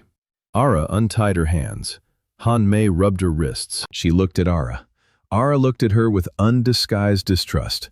Han Mei winked at her. Ara clenched her jaw and left. Han Mei turned to Dohwan and asked where her room was. Dohwan pointed to the barracks. Han Mei grimaced. She said she was used to rooftops, not barracks. Dohwan replied that she'd get used to it. She left. Dohwan sat down at the table and jotted something down in his notebook. Han Mei, half-breed, head of intelligence, probationary period, monitor. In the morning, he briefed the council. So Rin listened and said it was madness, letting a thief into the fortress. Ara listened and said the same thing, only more bluntly. Yuna listened and said nothing. Sergeant Cho listened and asked one thing. He asked if Dohwan had seen her eyes when he offered her the job. Dohwan replied that he had. The sergeant nodded. He said that the fox had the eyes of a starving child, not a thief. Dohwan nodded. That was exactly why he had offered her the job. Han Mei worked through her first week, then the second, then the third. She would disappear from the city for 2 or 3 days. She would return. She would come to Dohwan. She would report. In a quiet, even voice, without emotion. Facts. Only facts. The Seven Hammers Guild is gathering mercenaries in the city of Gyeonghae. 300 swordsmen. 300 so far. A man named Yuk Chang is in command. A mercenary captain, my dear. Yuk Chang has a reputation as a man who takes cities in 2 weeks. The Seven Hammers are buying up grain in the area. Why buy up grain before winter? So that the city they declare a blockade on cannot buy food. Dohwan listened. He took notes. He thought. 300 mercenaries is not 1,000. But for a city without walls, that's enough. The walls aren't ready yet. The mining yard is surrounded. The warehouses are surrounded. The residential quarters aren't. He needs time. And he needs a grain reserve. He called for Yuna. Asked how much grain was in the warehouses. Yuna answered instantly. 400 poods. For 1,500 people, that's 2 months. If we cut back on rations, then 3. Dohwan said 3 isn't enough. We need 6. He made a decision. First, sell some of the silver and buy grain. Now, before the Seven Hammers buy it all up. Second, speed up the construction of the walls. Transfer some of the miners to the construction site. Third, secretly sell 3 mana crystals through Han Mei, through her channels, for gold. Use the gold to buy weapons, swords, spears, shields, bows, arrows. Ara will make a list. Han Mei will deliver them. So Rin asked if it wasn't too early to panic. Dohwan replied that panic is for when it's too late. And when there's still time, it's preparation. So Rin fell silent. She understood.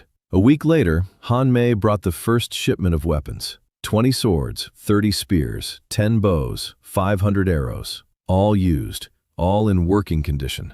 Ara inspected every blade, every shaft, every tip. She approved. 20 swords don't make an army. But with 30 spears and 10 bows behind a stone wall, that's already a defense. Ara began training the volunteers, miners who wanted to defend the city. 40 men signed up. During the day, they worked in the mine or on the construction site. In the evening, Ara taught them how to hold a spear, how to stand in formation, not to run when they were scared. She was patient. This surprised Dohwan. He had expected a knight to look down on men with spears, but Ara didn't. She saw in them what she saw in herself, people defending what was theirs. By the 10th month, the city was a different place. Walls had closed in around the mine yard and the warehouses. The gates were made of thick oak logs. A single watchtower, small, but from it, the road was visible for 2 kilometers. The population had surpassed 2,000. There was enough grain in the warehouses to last 4 months. Weapons had been distributed. Volunteers had been trained. Han Mei reported that there were already 500 mercenaries. Yuk Chang was awaiting orders. The Seven Hammers were biding for the right moment. They're waiting for the depths of winter, when the roads freeze over and reinforcements can't get through. Dohwan sat in his office that evening, a notebook open, a pen in his hand. So Rin sat nearby, sketching a new machine. Behind the wall, Ara was sharpening a sword. Yuna was balancing the books. Han Mei disappeared 2 days ago. She'll be back tomorrow or the day after. Sergeant Cho was sleeping at home. He had started coming to the council meetings less often. His health was failing. 30 years in the mine take their toll. Dohwan wrote in his notebook, the 10th month, preparations for defense. Population 2,300. The walls are 60% complete. 4 months' worth of grain, 40 armed fighters, 10 guards. He closed the notebook. 50 warriors against 500 mercenaries. The math was bad, but math isn't everything. There were also the walls and mines, and the notebook containing the names of 2,300 people. Every name was a reason not to give up.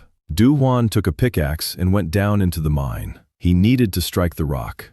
The multiplier was waiting. Winter came early. Snow fell on Shinmei at the beginning of the 11th month. Thick, heavy. The roads were buried in 3 days. Dohwan stood on the watchtower and looked out at the white fields surrounding the city. Silence, beautiful and terrifying, because 500 men with swords would soon be marching across that field. Han Mei returned from reconnaissance with news. Yuk Chang had set out from Jianghe. Not 500, 800. The mercenaries had been joined by soldiers from 2 minor lords who were in debt to the 7 Hammers, plus a supply train, siege ladders, battering rams, and 3 mana catapults. Dohwan listened. 800 mana catapults. He closed his eyes for a second, opened them, asked Han Mei how many days until they arrived.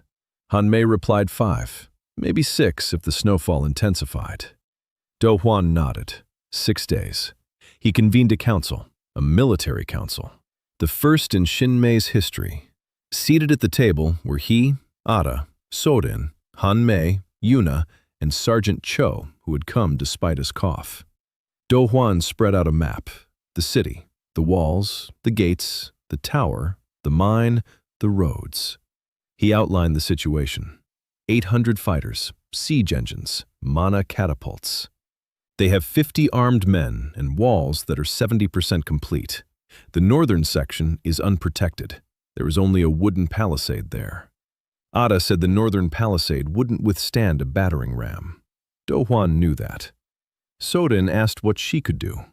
Dohwan replied, mines, non-explosive ones, traps, pits with stakes at the approaches to the walls, fortified positions for archers, catapults made of sharpened logs.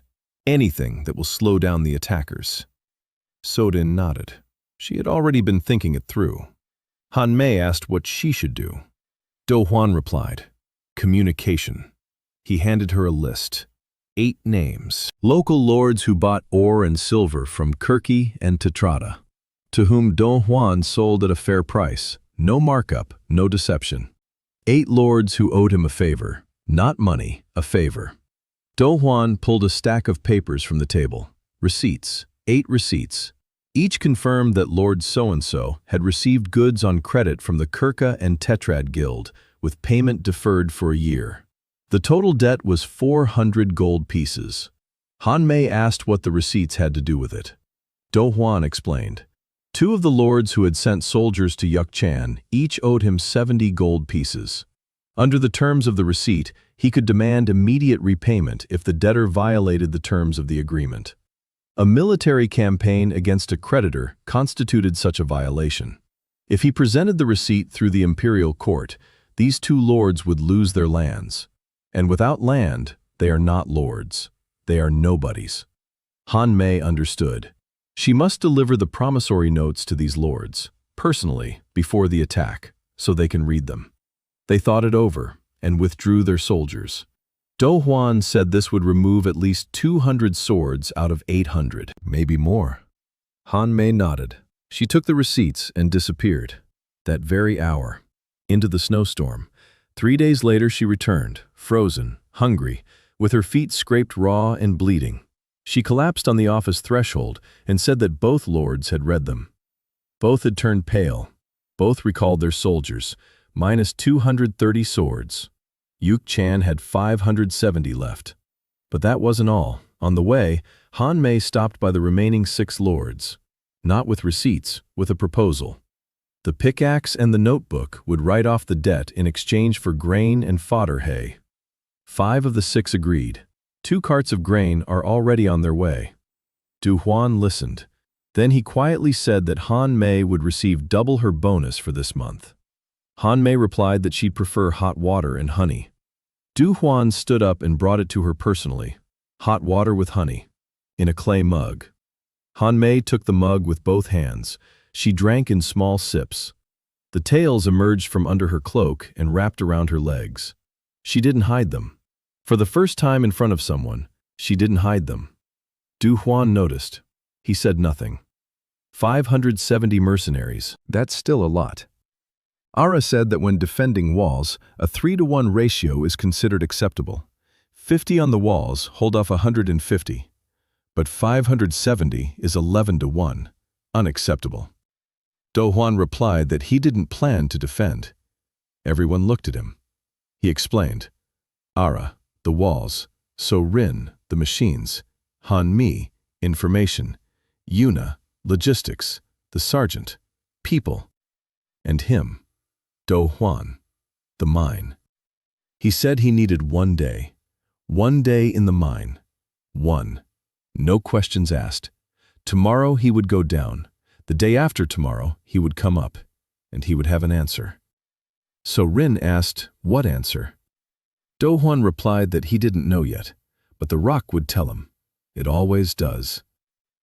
In the morning, Dohwan went down into the mine, alone, deeper, past the working levels, past the mana crystals, to the secret cave. He broke through the stonework at the entrance. He went inside. The crystals on the walls glowed. An anvil stood in the center. The hammer lay in its place. A crack in the floor breathed heat. Dohwan didn't touch the hammer. He didn't touch the anvil. He walked around the cave in a circle. He examined the walls. He tapped. He listened. He searched. He wasn't looking for ore. He was looking for structure. How sound travels through the rock.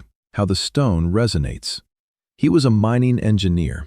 He knew that rock isn't a monolith. It's layers. Each layer vibrates in its own way. Sound travels through some layers and fades in others. If you find the right layer and strike the right spot, the sound will travel far. Very far. He tapped the walls for 4 hours. He struck different spots with his pickaxe. He listened. The voice in his head was silent. Lucky Strike didn't activate. Because he wasn't mining ore. He was listening to the stone. And the stone answered. On the northern wall of the cave, at the point where 3 different strata converged, quartzite, granite, marble.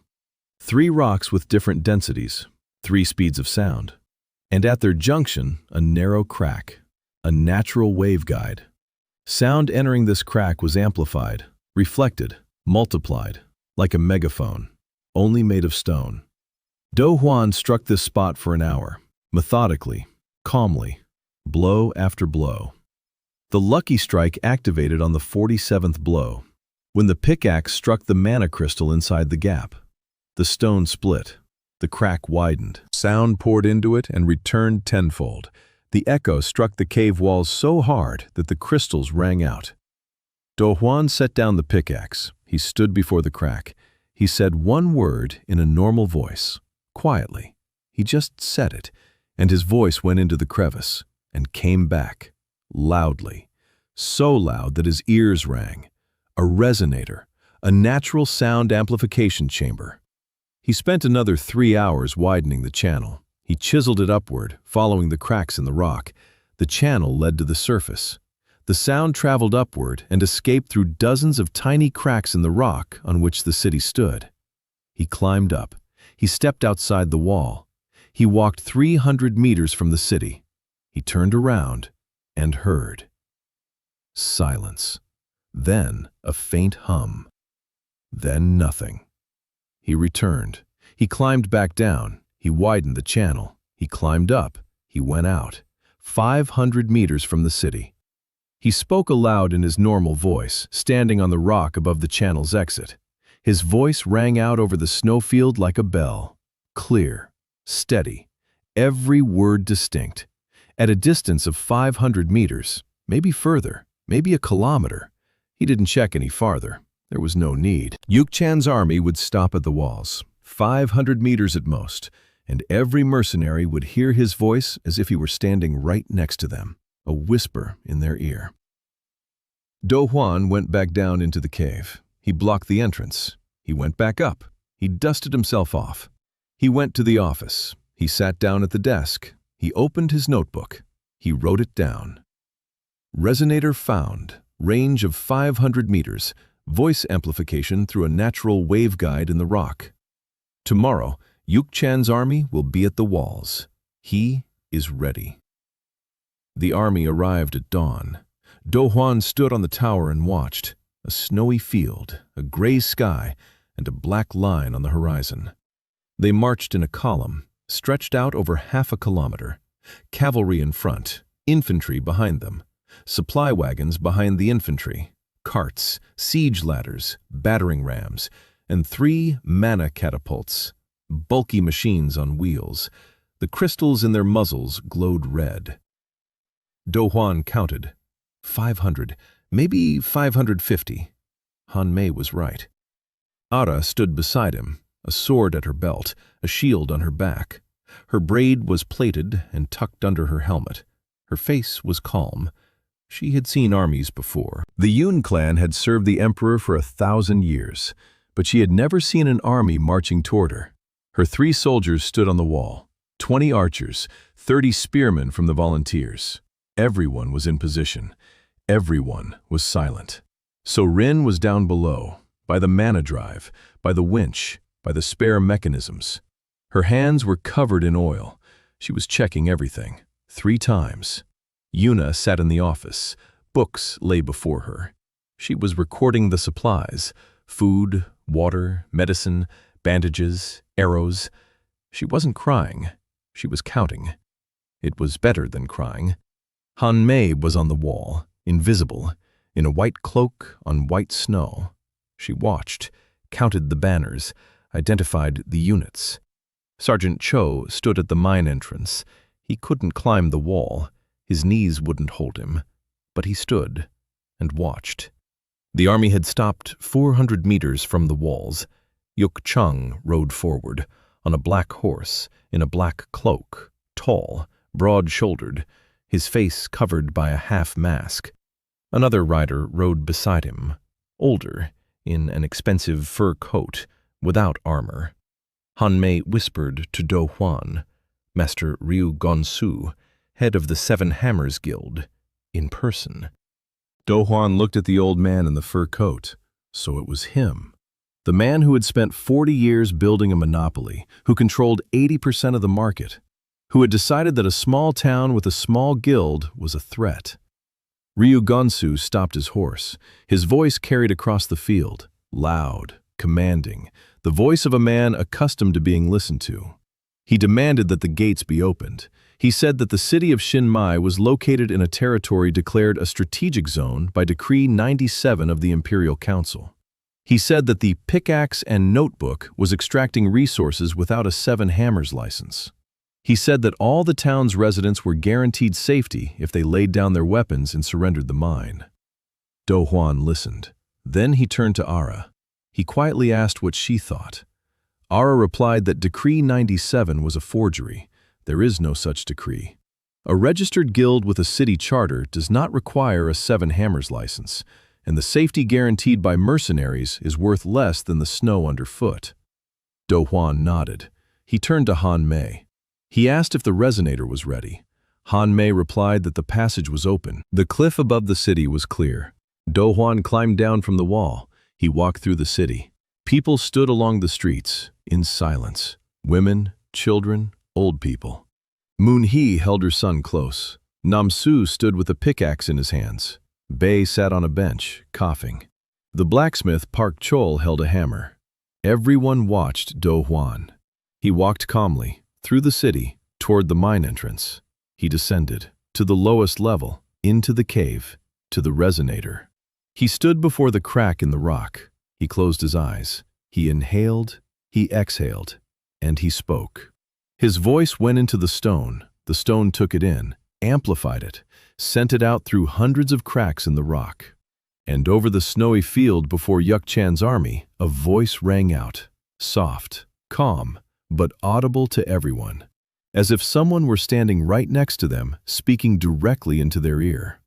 Dohwan said his name was Park Dohwan, that he was a garbage collector from Tebek, that he had written down the name of everyone living in the city in his notebook, 2,412 names, that if they entered, he would have to cross them out. And he doesn't like crossing names out. His handwriting is terrible. Silence. Snow fell on the field. The mercenaries stood and listened.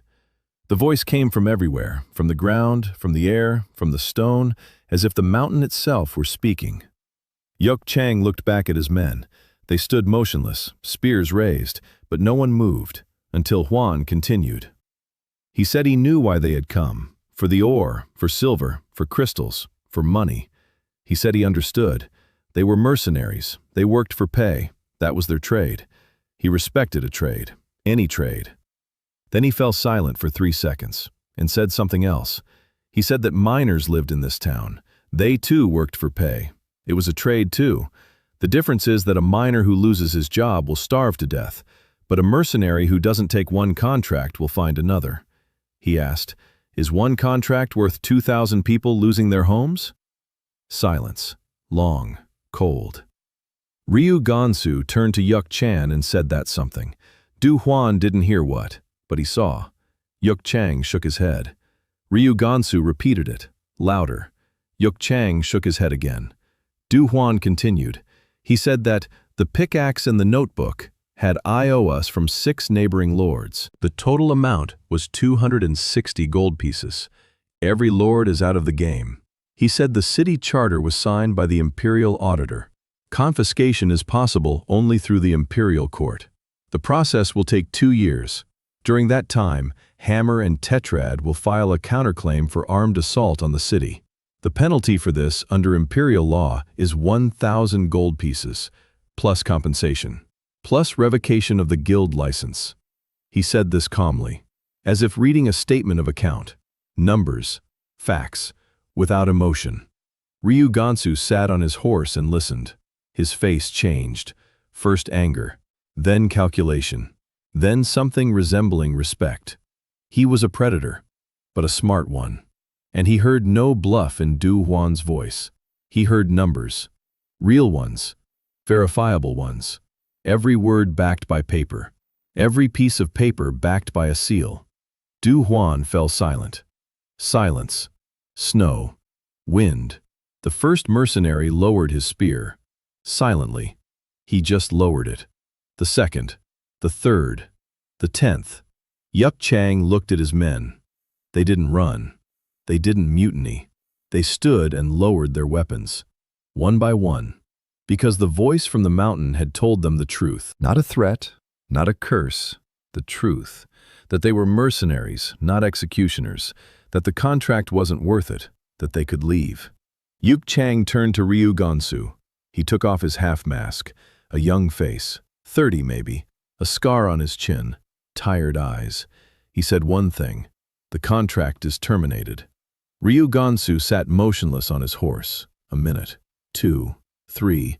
Snow fell on his fur coat, on his shoulders, on his gray hair. Then he dismounted, slowly, like an old man. He took the family hammer from his belt, heavy, golden, with the seal of the 7 hammers on the butt. He walked toward the Shinmei gates, alone, without guards. Yuk-chang watched him go and didn't move. Ryu Gansu walked toward the gate. He stopped. Dohwan was already up there. He had climbed out of the shaft and onto the wall. He stood there, looking down at the old man with the hammer. Ryu Gansu raised his head. Their eyes met. The old predator and the young miner. Ryu Gansu placed the hammer on the snow by the gate, slowly, carefully, as one places something precious. He straightened up and spoke. He said he had built the 7 hammers for 40 years, that he controlled the market, that he fed thousands of families, that he did it as best he could, ruthlessly, without mercy, because that's how he was taught, because that's how the world works. The strong take, the weak give. He said he had come here to take the mine, but he heard a voice from the mountain, and the voice told him something he had forgotten 40 years ago, that a miner isn't a resource. A miner is a name in a notebook. He said he was asking for a job, for himself, for his people, for those who came with him and now stand in the field without a contract and without a home. Dohwan looked at him from the wall for a long time. Then he nodded. The gate opened. Ryu Gonsu entered. Dohwan climbed down from the wall. He approached the old man. He picked up the hammer from the ground. He held it out to him. Ryu Gonsu took it. His hands were shaking. Dohwan said the hammer would still come in handy. You always need a good hammer in a mine. Ryu Gonsu looked at him. He nodded. Outside the gate, Yuk-chan's army knelt in the snow, not defeated, waiting. Dohwan stepped outside the gate, with a notebook, with a pen. He sat down at the table Ho-jin had brought out into the snow and asked the first man in line, "What's your name, and what can you do with your hands?" A mercenary, 30 years old, mustached, confused. He said he could wield a spear and do a little carpentry. His father was a carpenter.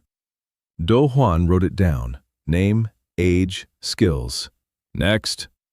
Dohwan kept writing until evening, so Rin brought him tea. He didn't notice. Yuna brought out a new notebook when the old one ran out. Ada stood by the gate and kept order in the line. Han Mei sat on the wall and nibbled on a honey gingerbread cookie. Sergeant Cho looked out the office window and cried. Quietly, the way old miners know how to cry, soundlessly. Snow was falling. The line stretched to the horizon, and the garbage miner from Tibet sat at a table in the snow and wrote down names. Spring came to Shinmei, along with mud and hope. The snow was melting, the roads thawed, but the city did not stand still. It grew. After the surrender of Yuk-chan's army, Shinmei's population grew from 2,400 to 7,000 in a single month.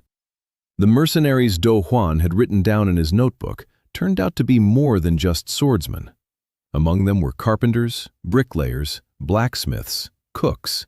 2 knew how to sew sails, 1 knew how to make paper from wood pulp. Dohwan found work for everyone. The swordsmen joined the guard under Ara's command. The carpenters built houses. The masons finished the wall. The blacksmiths took their places at the forges alongside Park Chol. The cooks opened 2 dining halls. The man with the paper was given a workshop and assistants. 3 weeks later, Shinmei had its own paper, rough, gray, with fibers, but paper. Dohwan held the first sheet in his hands and looked at it for a long time. Paper is more valuable than silver. That's what Sergeant Cho used to say. Not anymore. Now paper is a resource, spreadsheets, textbooks, blueprints, documents.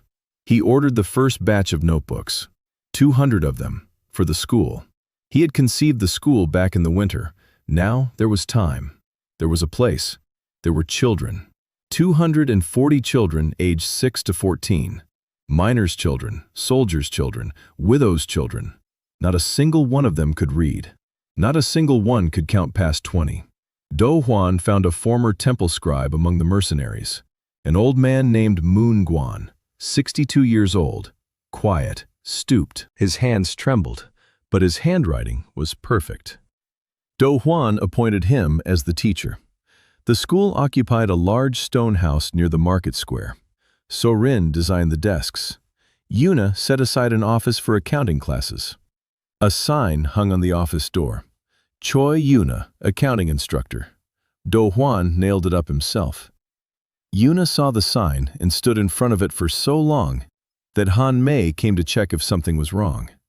Yuna stood there, tracing her name on the wood, with her fingers, slowly, like a blind person reading. Han Mei looked at her. Then she left without a word. That evening, she went to Dohwan and said he was a dangerous man. Dohwan asked why. Han Mei replied that he made people start believing in themselves. And that was the most dangerous thing you could do to a person, because then it was impossible to take that belief away. Dohwan replied that he had no intention of taking it away. Han Mei looked at him. Green eyes, sharp. But there was something new, something soft. She said nothing. She left. She left a piece of honey gingerbread on his desk. Ryu Gansu was working. This surprised everyone. Master 7 Hammers. A man who had sat at a desk for 40 years and commanded thousands. Now he walked around the mine yard in a leather apron, counting ore. Dohwan had appointed him head of logistics. Ryu Gansu knew the trade routes. He knew every merchant from the southern coast to the northern passes. He knew the prices of every metal in every city of the empire. This was knowledge that couldn't be bought with money, only through 40 years of life in the business. Dohwan made full use of it. In a month, Ryu Gansu restructured the picks and notebooks trading network. Previously, ore was sold through a single middleman in the county seat. Now, shipments went directly to 6 cities via 3 routes. The price per ton had risen by 30%. Net profit had doubled. Dohwan looked at the numbers and nodded. The old predator knew his business. One evening, the two of them were sitting alone in the office. Ryu Gansu was drinking tea. Dohwan was writing in his notebook. Ryu Gansu asked why Dohwan had taken him on. For real, not just for show. Not to humiliate him. Why had he given him a real job with real responsibility? Dohwan answered without looking up from his notebook. He said that Ryu Gansu had fed thousands of families for 40 years. With bad methods, cruel ones, but he had fed them. So he knew how. So he was needed. Methods could be changed. Skill could not. Ryu Gansu was silent. Then he said quietly that in 40 years, no one had ever told him he knew how to feed people. They had told him he knew how to make money. It wasn't the same thing. Dohwan nodded. Not the same thing. Ryu Gansu finished his tea and left. From that evening on, he worked twice as hard.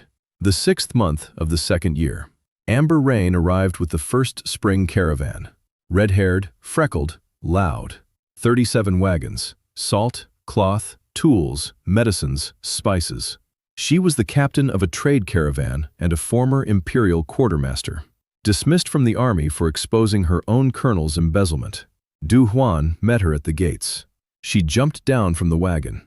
She surveyed the city, the walls, the mine, the winch, the warehouses, people.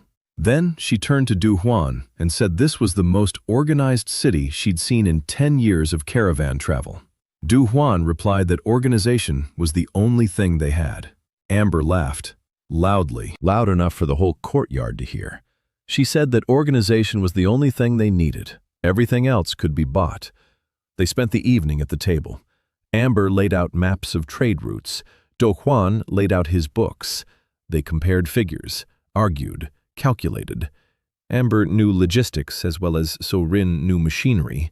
Every route, every pass, every outpost, how much the toll costs, how much they charge for protection, where you can cut corners, where you can't. Dohwan listened and took notes. By midnight, they had a plan. A permanent trade route from Shinmei through 2 hub cities to the southern port. 4 caravans a month, ore down, goods up. 300% profit. Amber looked at him across the table, maps and notebooks between them. The candle was burning down. She said what was left, didn't ask for permission, stated it as a fact. Dohwan nodded. He wrote it down in his notebook. Amber Rain, caravan captain, head of logistics, permanent contract. Amber glanced at the notebook, read her line, smiled, said that for the first time her name had been written in a book not as a defendant. Dohwan replied that this was the first and last book that mattered. The Book of People. Amber placed her hand on top of his, briefly, lightly. Then she took it away and said she needed a room with a south-facing window. She was used to the sun. Dohwan gave her a room with a south-facing window. So-Rin left a mug of tea on the windowsill. No one had asked. So-Rin simply knew that a newcomer to the city would be tired from the journey. It was unobtrusive, like everything So-Rin did, unobtrusive and necessary. By the end of spring, Shinmei had become a different place. 12,000 residents, a mana-powered mine elevator. So-Rin had built it over 3 months, The platform carried 20 people at a time, or a ton of ore. The school for 100 children operated every day. The market opened at dawn. The forges smoked from morning till night. 4 of Amber's caravans left and returned on schedule.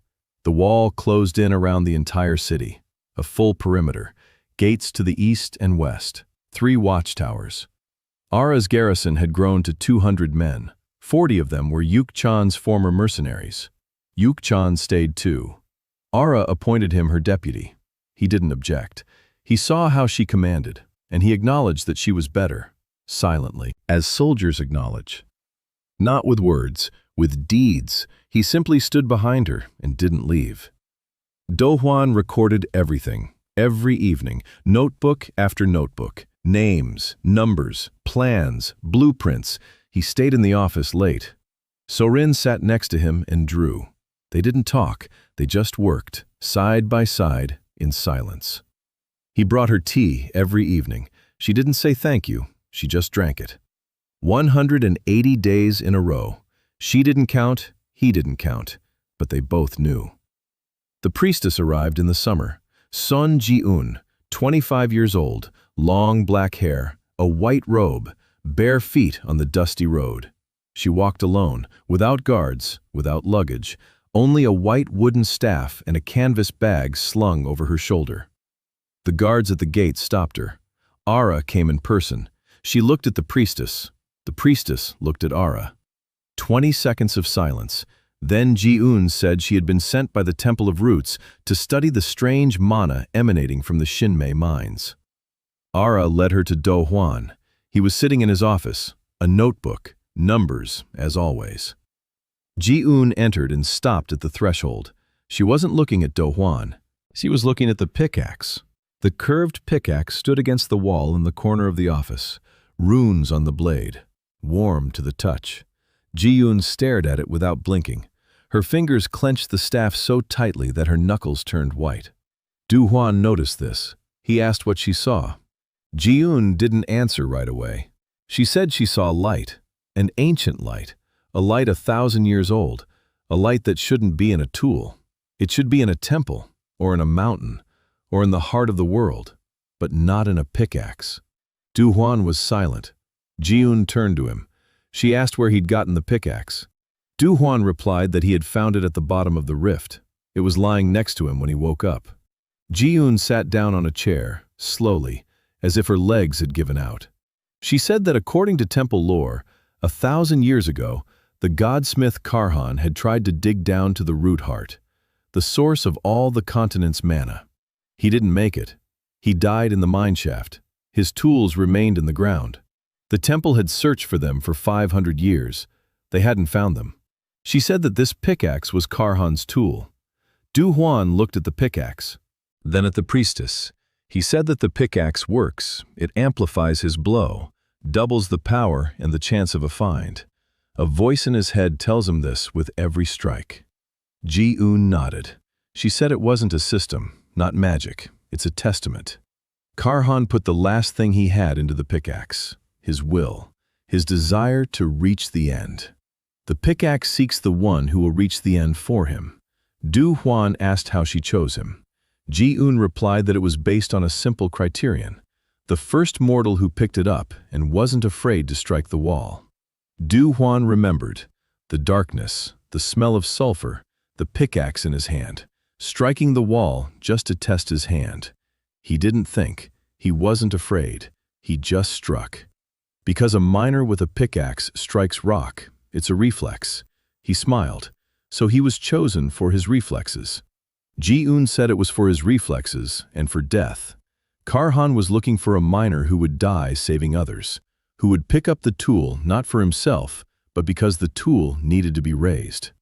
Dohwan remembered the trainees, a rock falling from above, his own hands pushing 2 guys out of the way. His last thought was of the support calculation he hadn't finished. He didn't save them for the reward. He simply couldn't help but save them. Just as he couldn't help but strike the wall with the pickaxe. A reflex, habit, nature. Ji-un said she would stay in Shinmei, that the temple had entrusted her with watching over the mana. But she would watch over the pickaxe, and the man who held it. Dohwan gave her a room. Ji-yoon settled in quietly, like a shadow. She walked barefoot through the city. She was silent. She observed. People glanced at her. A priestess of the Temple of Roots was no ordinary guest. The temple held power, influence. A priestess's word could close a mine or open it, bless the city or curse it. But Ji-yoon neither blessed nor cursed. She simply was. She sat at the mine entrance and listened to the rock. She walked through the tunnels and touched the walls. She looked at the crystals with an expression that Dohwan could not read. Once he asked her. He asked what she loved. Not the temple, not the gods. Her, personally, what she loved. Ji-yoon froze. She stood in the middle of the mine yard, barefoot on the warm stone. The wind ruffled her hair. She opened her mouth, closed it, opened it again, and said nothing, because she had no answer. She had been raised as a vessel, as an instrument of the temple. She had duties, rituals, prayers, functions, but no desires.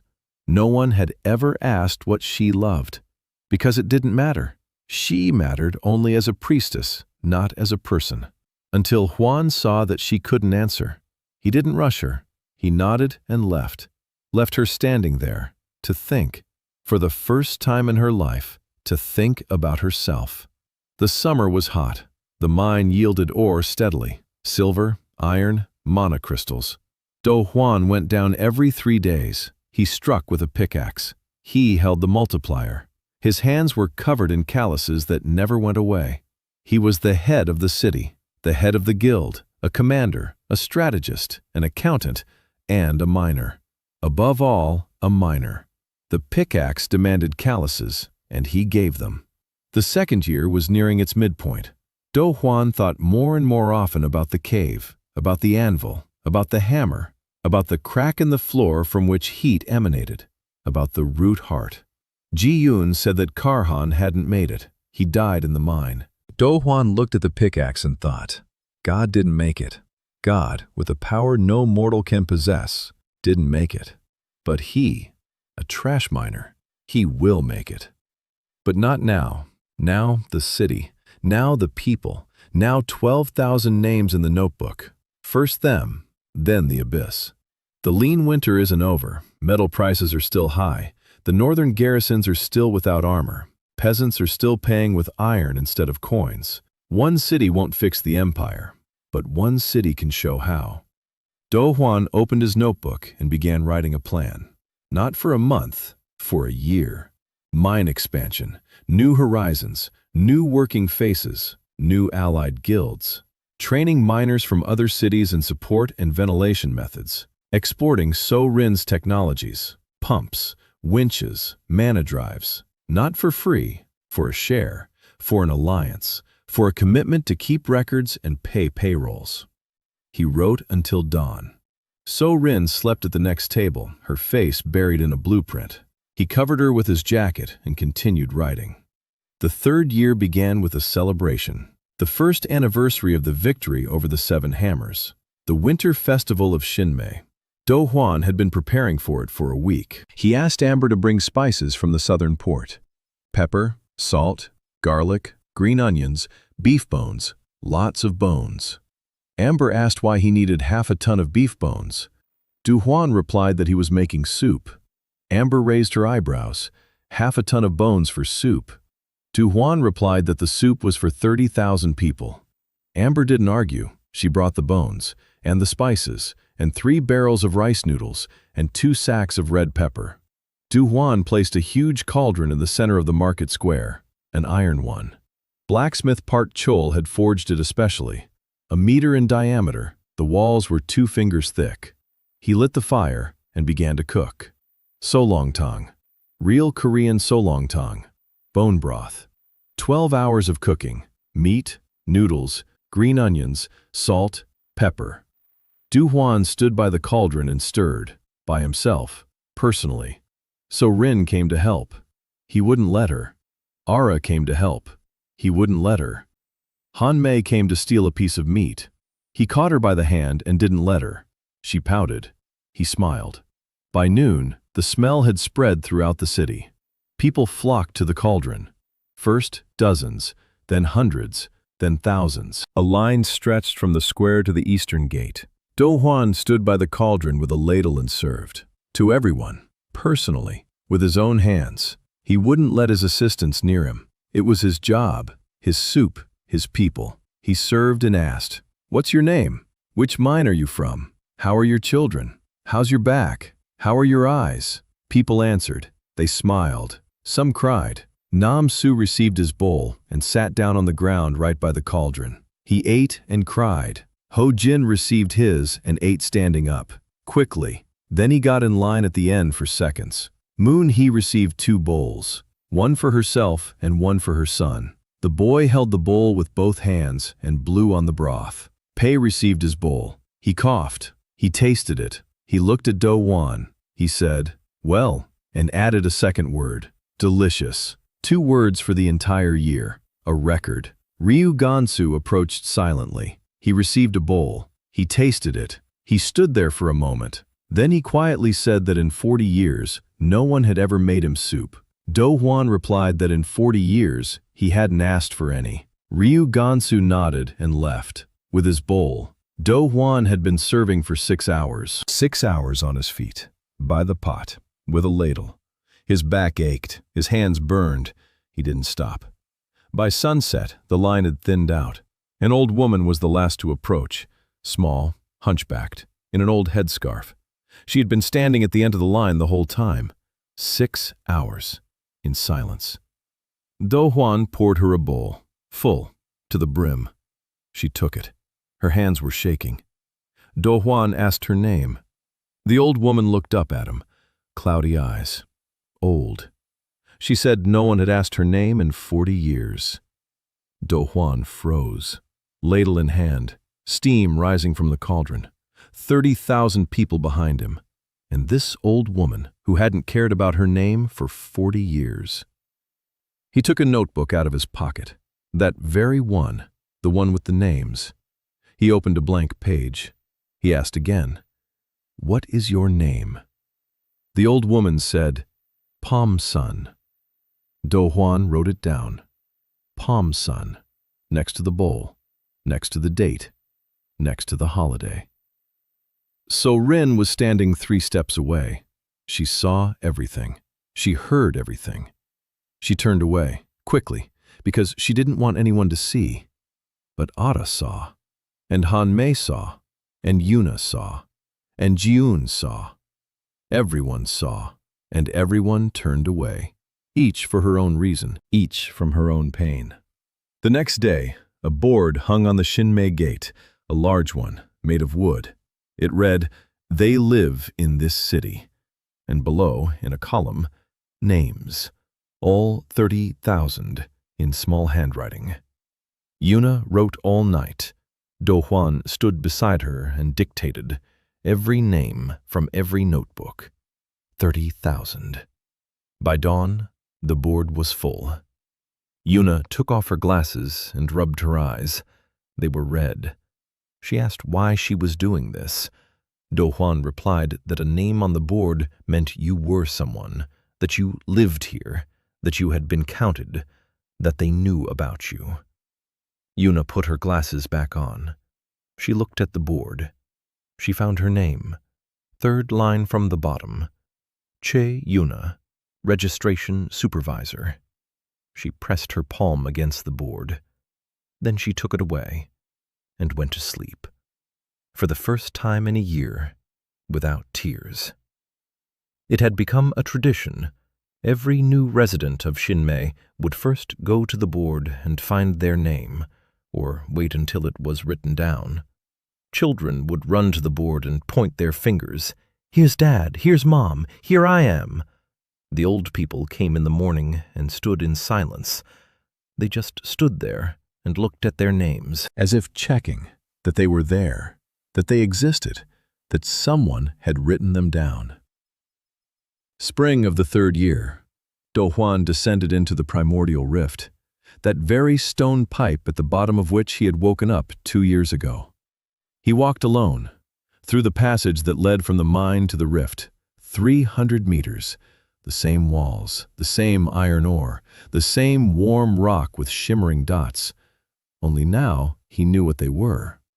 Mana crystals, sleeping, unrevealed, deposits that stretched for kilometers beneath the city, enough for 100 years of mining.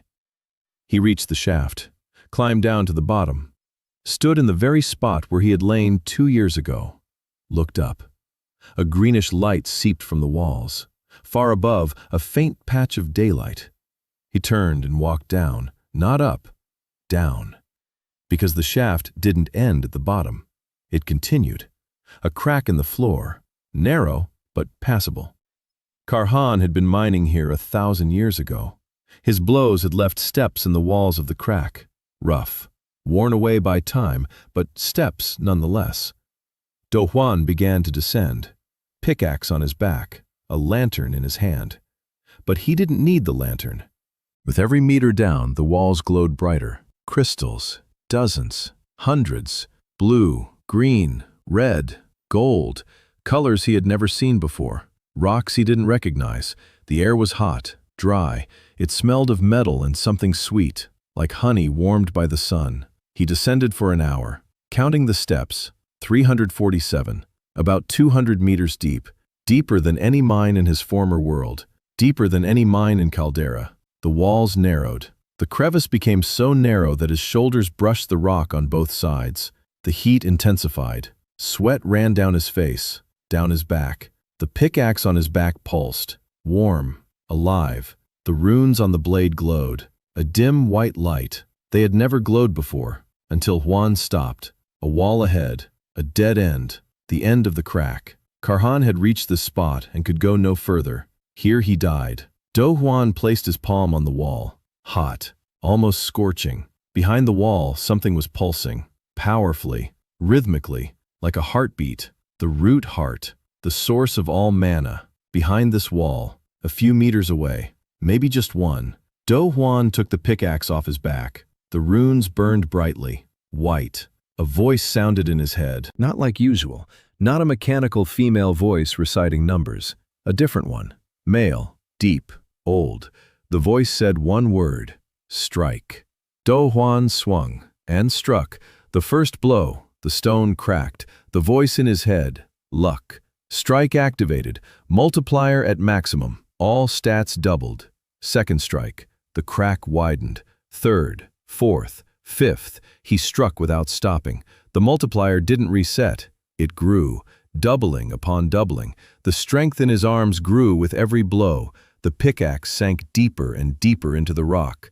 The stone that had defied the gods yielded to him, not because he was stronger, because he knew where to strike. 6 years of mining, 6 years of reading the strata. He saw the rock's structure. He saw the weak spots, the lines of stress, micro cracks. Karhan struck with force. Dohwan struck with precision. The 10th blow, the 20th, the 30th, the wall was crumbling. The pickaxe cut through the stone like a knife through butter. The runes on the handle burned so brightly it hurt to look. A man's voice, an old man's. It spoke with every blow. Not words, a rhythm, like a hammer on an anvil, like a heartbeat.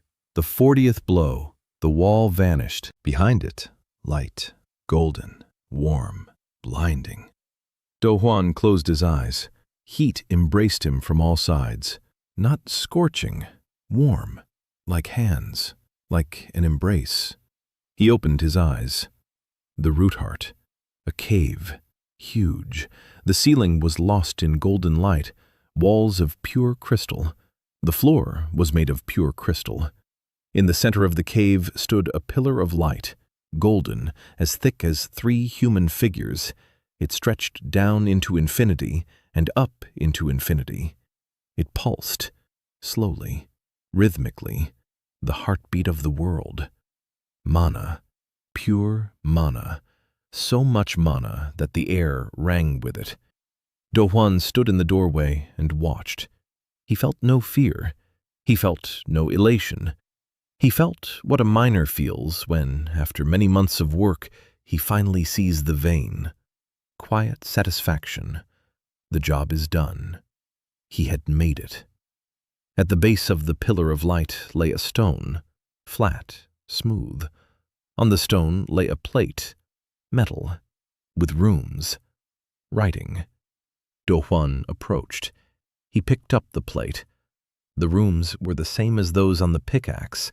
He didn't know how to read them, but the pickaxe did. He pressed the plate against the pickaxe's blade. The runes lit up, and a voice in his head read, a man's, an old man's. Karhan's voice. Forgive me for not making it in time. Finish it for me. One line, one last will. For 1,000 years, the plate had lain here, waiting for the one who would reach it. Dohwan held the plate in his hands, heavy, warm. He stood before the root heart and thought, finish it for me. What is there to finish? Karhan wanted to reach the heart. Dohwan reached it. But why? Not to become a god, not to take power, to repair it.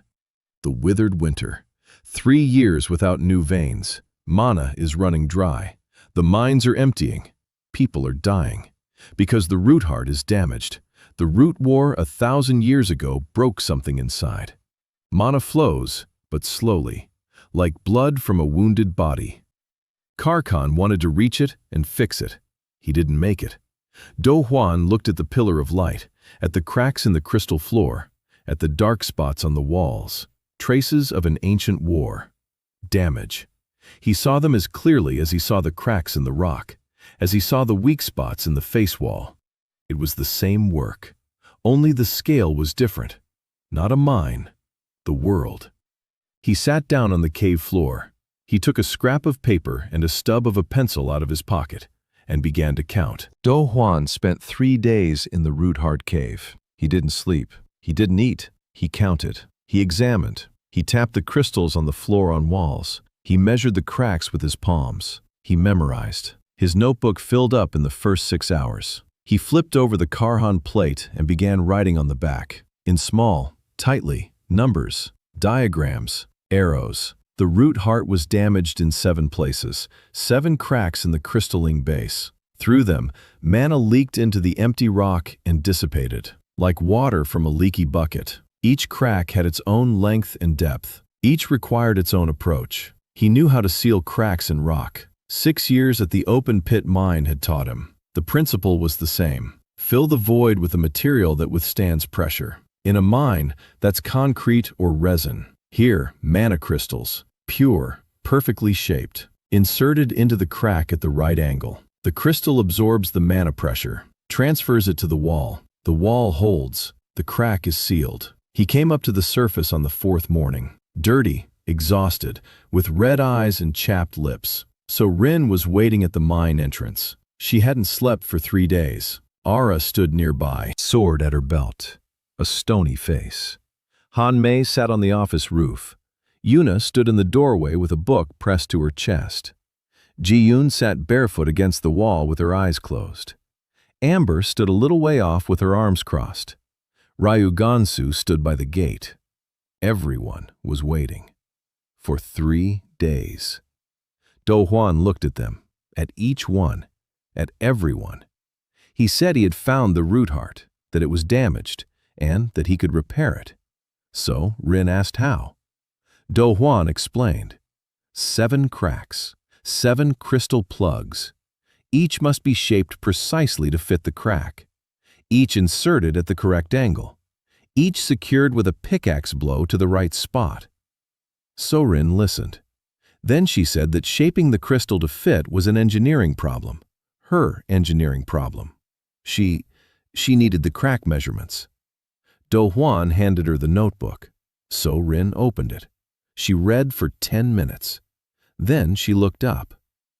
There was something in her eyes that Dohwan had seen only once before, when she first started the winch. An engineer's thrill at an impossible task. She said she needed a week. Dohwan gave her a week. So Rin worked like a woman possessed. She went down into the cave with her tools and spent 2 days there taking precise measurements of every crack. Then she came back up and locked herself in the workshop. 7 crystals, 7 shapes, each one unique. She cut the crystals with a diamond chisel that Dohwan had found on the lower horizon. She carved, she polished, she checked, she reworked. Dohwan brought her food. He set it by the door. He knocked, he left, as always. 243 days in a row. So Rin didn't count, but she knew. On the 5th day she came out. 7 crystals lay on a velvet cloth. Each one shone. Each one was perfect. Dohwan picked up the first one. He turned it over. He looked at So Rin. He said she was a genius. So Rin replied that she wasn't a genius. She was an engineer. The difference was that a genius couldn't explain how they did it, but she can, in 400 pages of blueprints. Dohwan smiled. He assembled a team. Not everyone, just the ones he needed. So Rin would go with him. She would need to adjust the crystal installations. Ji-yoon would go. She senses mana. She would tell them when the flow was restored. The rest would stay up top, and Ara is in charge of the city. Yuna keeps the books, Han Mei guards the perimeter, Amber oversees the caravans, Ryu Gansu manages trade. Ara didn't want to let him go. She said his place was on the surface, that he was the head of the city, that without him, Shinmei would be orphaned. Dohwan replied that his place was where the pickaxe was. It always had been. He was a miner, and that was a miner's job, to go down and fix what was broken. Ara was silent. Then she nodded, briefly, in a military fashion, and she turned away. Han Mei approached him before the descent. She held out a small package. Inside was a honey gingerbread cookie. She said he might crave something sweet down there. Dohwan took it, put it in his pocket. Han Mei stood in front of him and watched. Green eyes, 2 tails. She hadn't hidden them in a long time. She told him to come back. Didn't ask, told him, like a fact, like an entry in a ledger. Come back, without fail. The penalty for non-compliance wasn't specified, but it was implied. Dohwan nodded. Yuna approached last, silently. She handed him a new notebook, a blank one. Dohwan took it. He asked why. Yuna replied that when he fixed the heart, he would need to write it down. For the report. Dohwan looked at her, small, in round glasses, straight back, steady hands, a master. He nodded. Write it down, for the report. Without fail, the 3 of them went down. Dohwan, So Rin, Ji-yoon. 347 steps down, 200 meters underground, into the root heart cave. Golden light, a pillar of mana, the pulse of the world. So Rin saw the cave and froze at the threshold. She stood and looked. Then she said quietly that it was the most beautiful engineering structure she had ever seen in her life. Dohwan replied that it wasn't a structure, it was a heart. So Rin said that a heart was also an engineering structure, just a very good one. Ji-yoon entered the cave barefoot. The floor crystals were warm. She closed her eyes. She listened. Mana flowed around her, through her. She felt every crack, every rupture, every drop of mana flowing into the void. She opened her eyes. She pointed to the first crack. Here. Dohwan approached. He took out the first crystal. So Rin stood beside him. She checked the angle. She showed him how to insert it. Dohwan inserted the crystal into the crack. Perfect. The shape matched. Then he took the pickaxe. The runes glowed white. Karhan's voice in his head. Quiet. Approving. A strike. 1. Precise. The crystal entered the crack and froze. It flared up. Golden light ran through it. The crack closed. Ji-yoon sighed. She said the flow had been restored. At this spot. 6 left. The second crack, the third, 4th. So Rin adjusted each crystal. Dohwan inserted them. He struck. The pickaxe rang out. The light grew with every crack that closed. The cave grew brighter, warmer, more alive. The 5th crack turned out to be deeper than the rest. The crystal didn't reach the bottom. So Rin looked and frowned. She said a different approach was needed. 2 crystals were needed, one at the base, the second on top. Dohwan looked at her. They had 7 crystals for 7 cracks. If they used 2 on one, there wouldn't be enough for the last one. So Rin said she knew. Dohwan thought for a minute.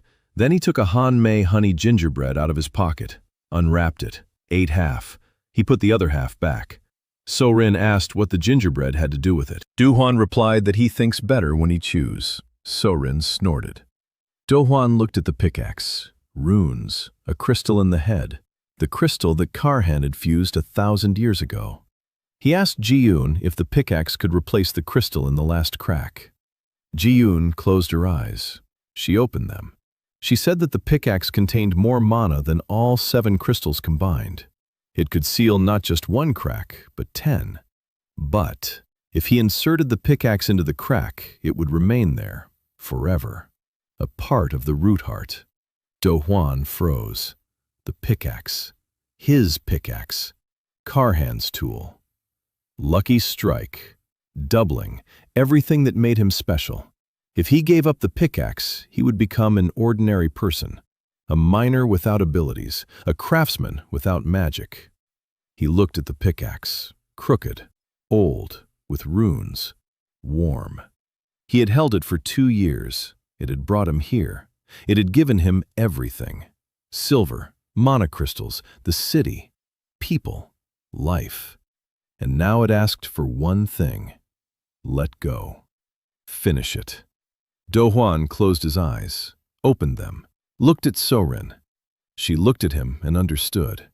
She knew what he would decide.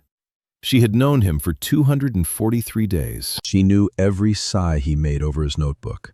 Every cup of tea he drank by the workshop door. She knew. Dohwan inserted 2 crystals into the 5th crack, one at the base, the second on top. A blow. Sealed. The 6th, a crystal. A blow. Sealed. The 7th, the last one, the deepest, the oldest. A crack from the blow of the tree god 1,000 years ago. Dohwan approached it. He knelt down. He placed the pickaxe in the crack. The pickaxe fit perfectly, like a key in a lock. The runes burned. Karhan's voice, not words, a sound, like a sigh of relief, like the exhalation of a man who can finally sleep. Dohwan placed his palm on the pickaxe, one last time. Warm, familiar. 2 years in his hand, every day, every blow, every callus. He withdrew his hand, stood up, and struck the pickaxe's blade with his fist. Just his fist. Without the tool, with his bare hand. It hurt. His knuckles cracked. But the pickaxe went all the way into the crack and flared up. Golden light flooded the cave. The pillar of mana in the center hummed, deeply, powerfully, like an engine that had started after 1,000 years of inactivity. The crystals on the walls glowed, all at once. Every single one. The floor trembled. Ji-yoon fell to her knees. Tears streamed down her face. She said the mana was coming, all of it, in a full flood. For the first time in 1,000 years. So-rin grabbed Dohwan's hand. She squeezed it, tightly. The cave glowed. The world beneath their feet trembled and hummed. Mana flowed upward, through the stone, through the rock, through the mine, through the city, into the earth, into the veins, into the crystals, into everything. Dohwan stood in the center of the cave without a pickaxe in his hand. For the first time in 2 years, his hands were empty, his knuckles were bloody, and he was smiling. They climbed to the surface 4 hours later, slowly. Dohwan walked last. He counted the steps, 347, for the last time.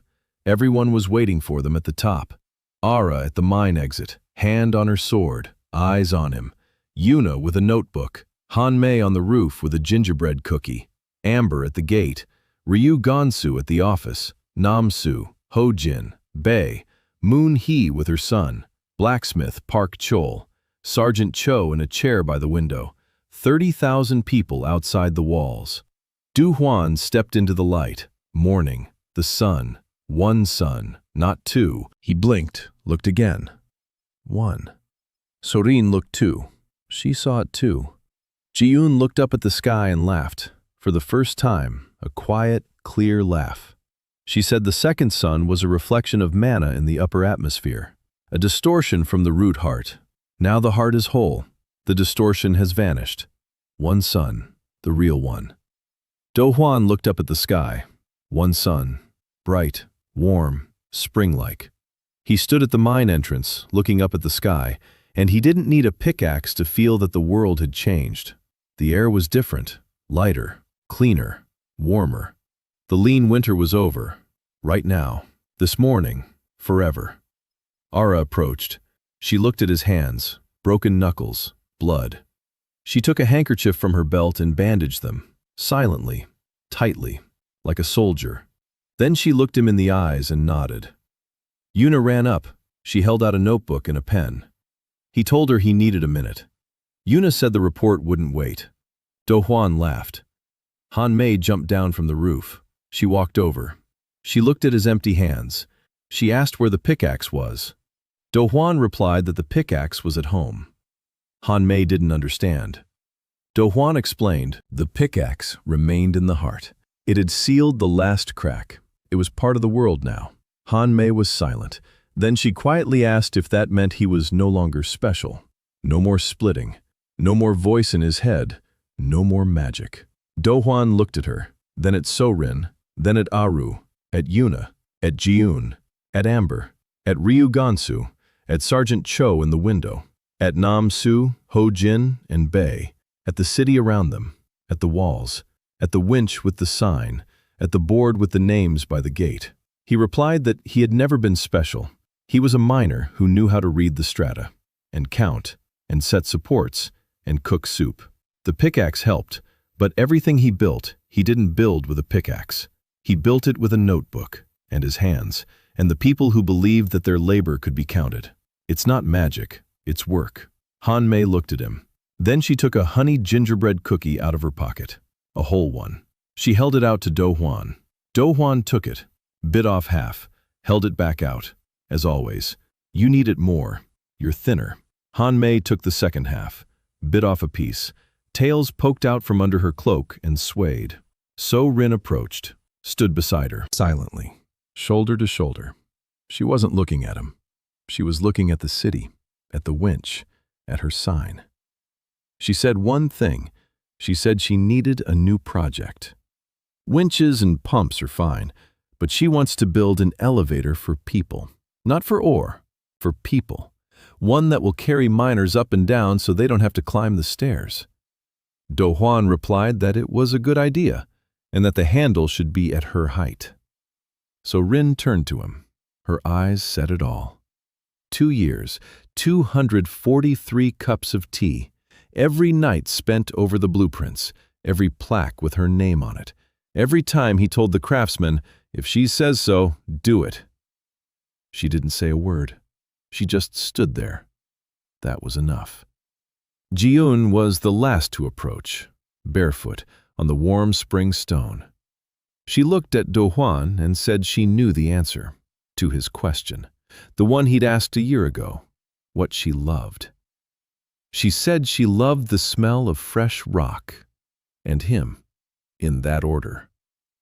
Dohwan looked at her, then at the sky, a single sun, then at the city, 30,000 names, then at his hands, empty, no pickaxe, bandaged, with calluses that would never go away.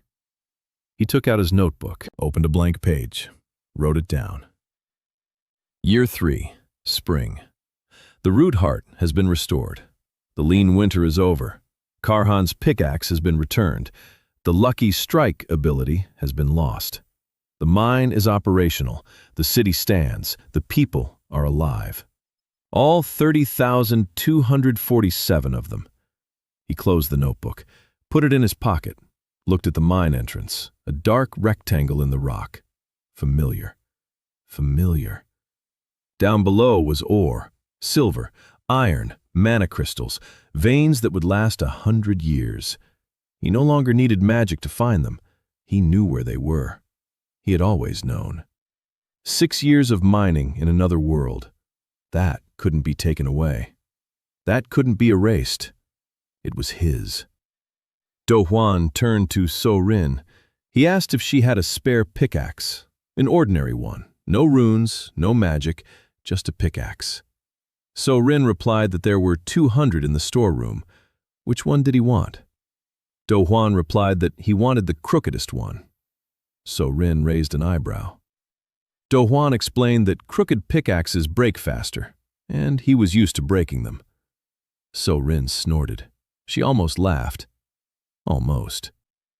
Dohwan took a pickaxe from the warehouse, an ordinary one, an iron one, without runes. Heavy. Cold. He gripped it more comfortably and went into the mine. Because a miner with a pickaxe goes down the shaft. It's not magic. It's not luck. It's not a blessing from a dead god.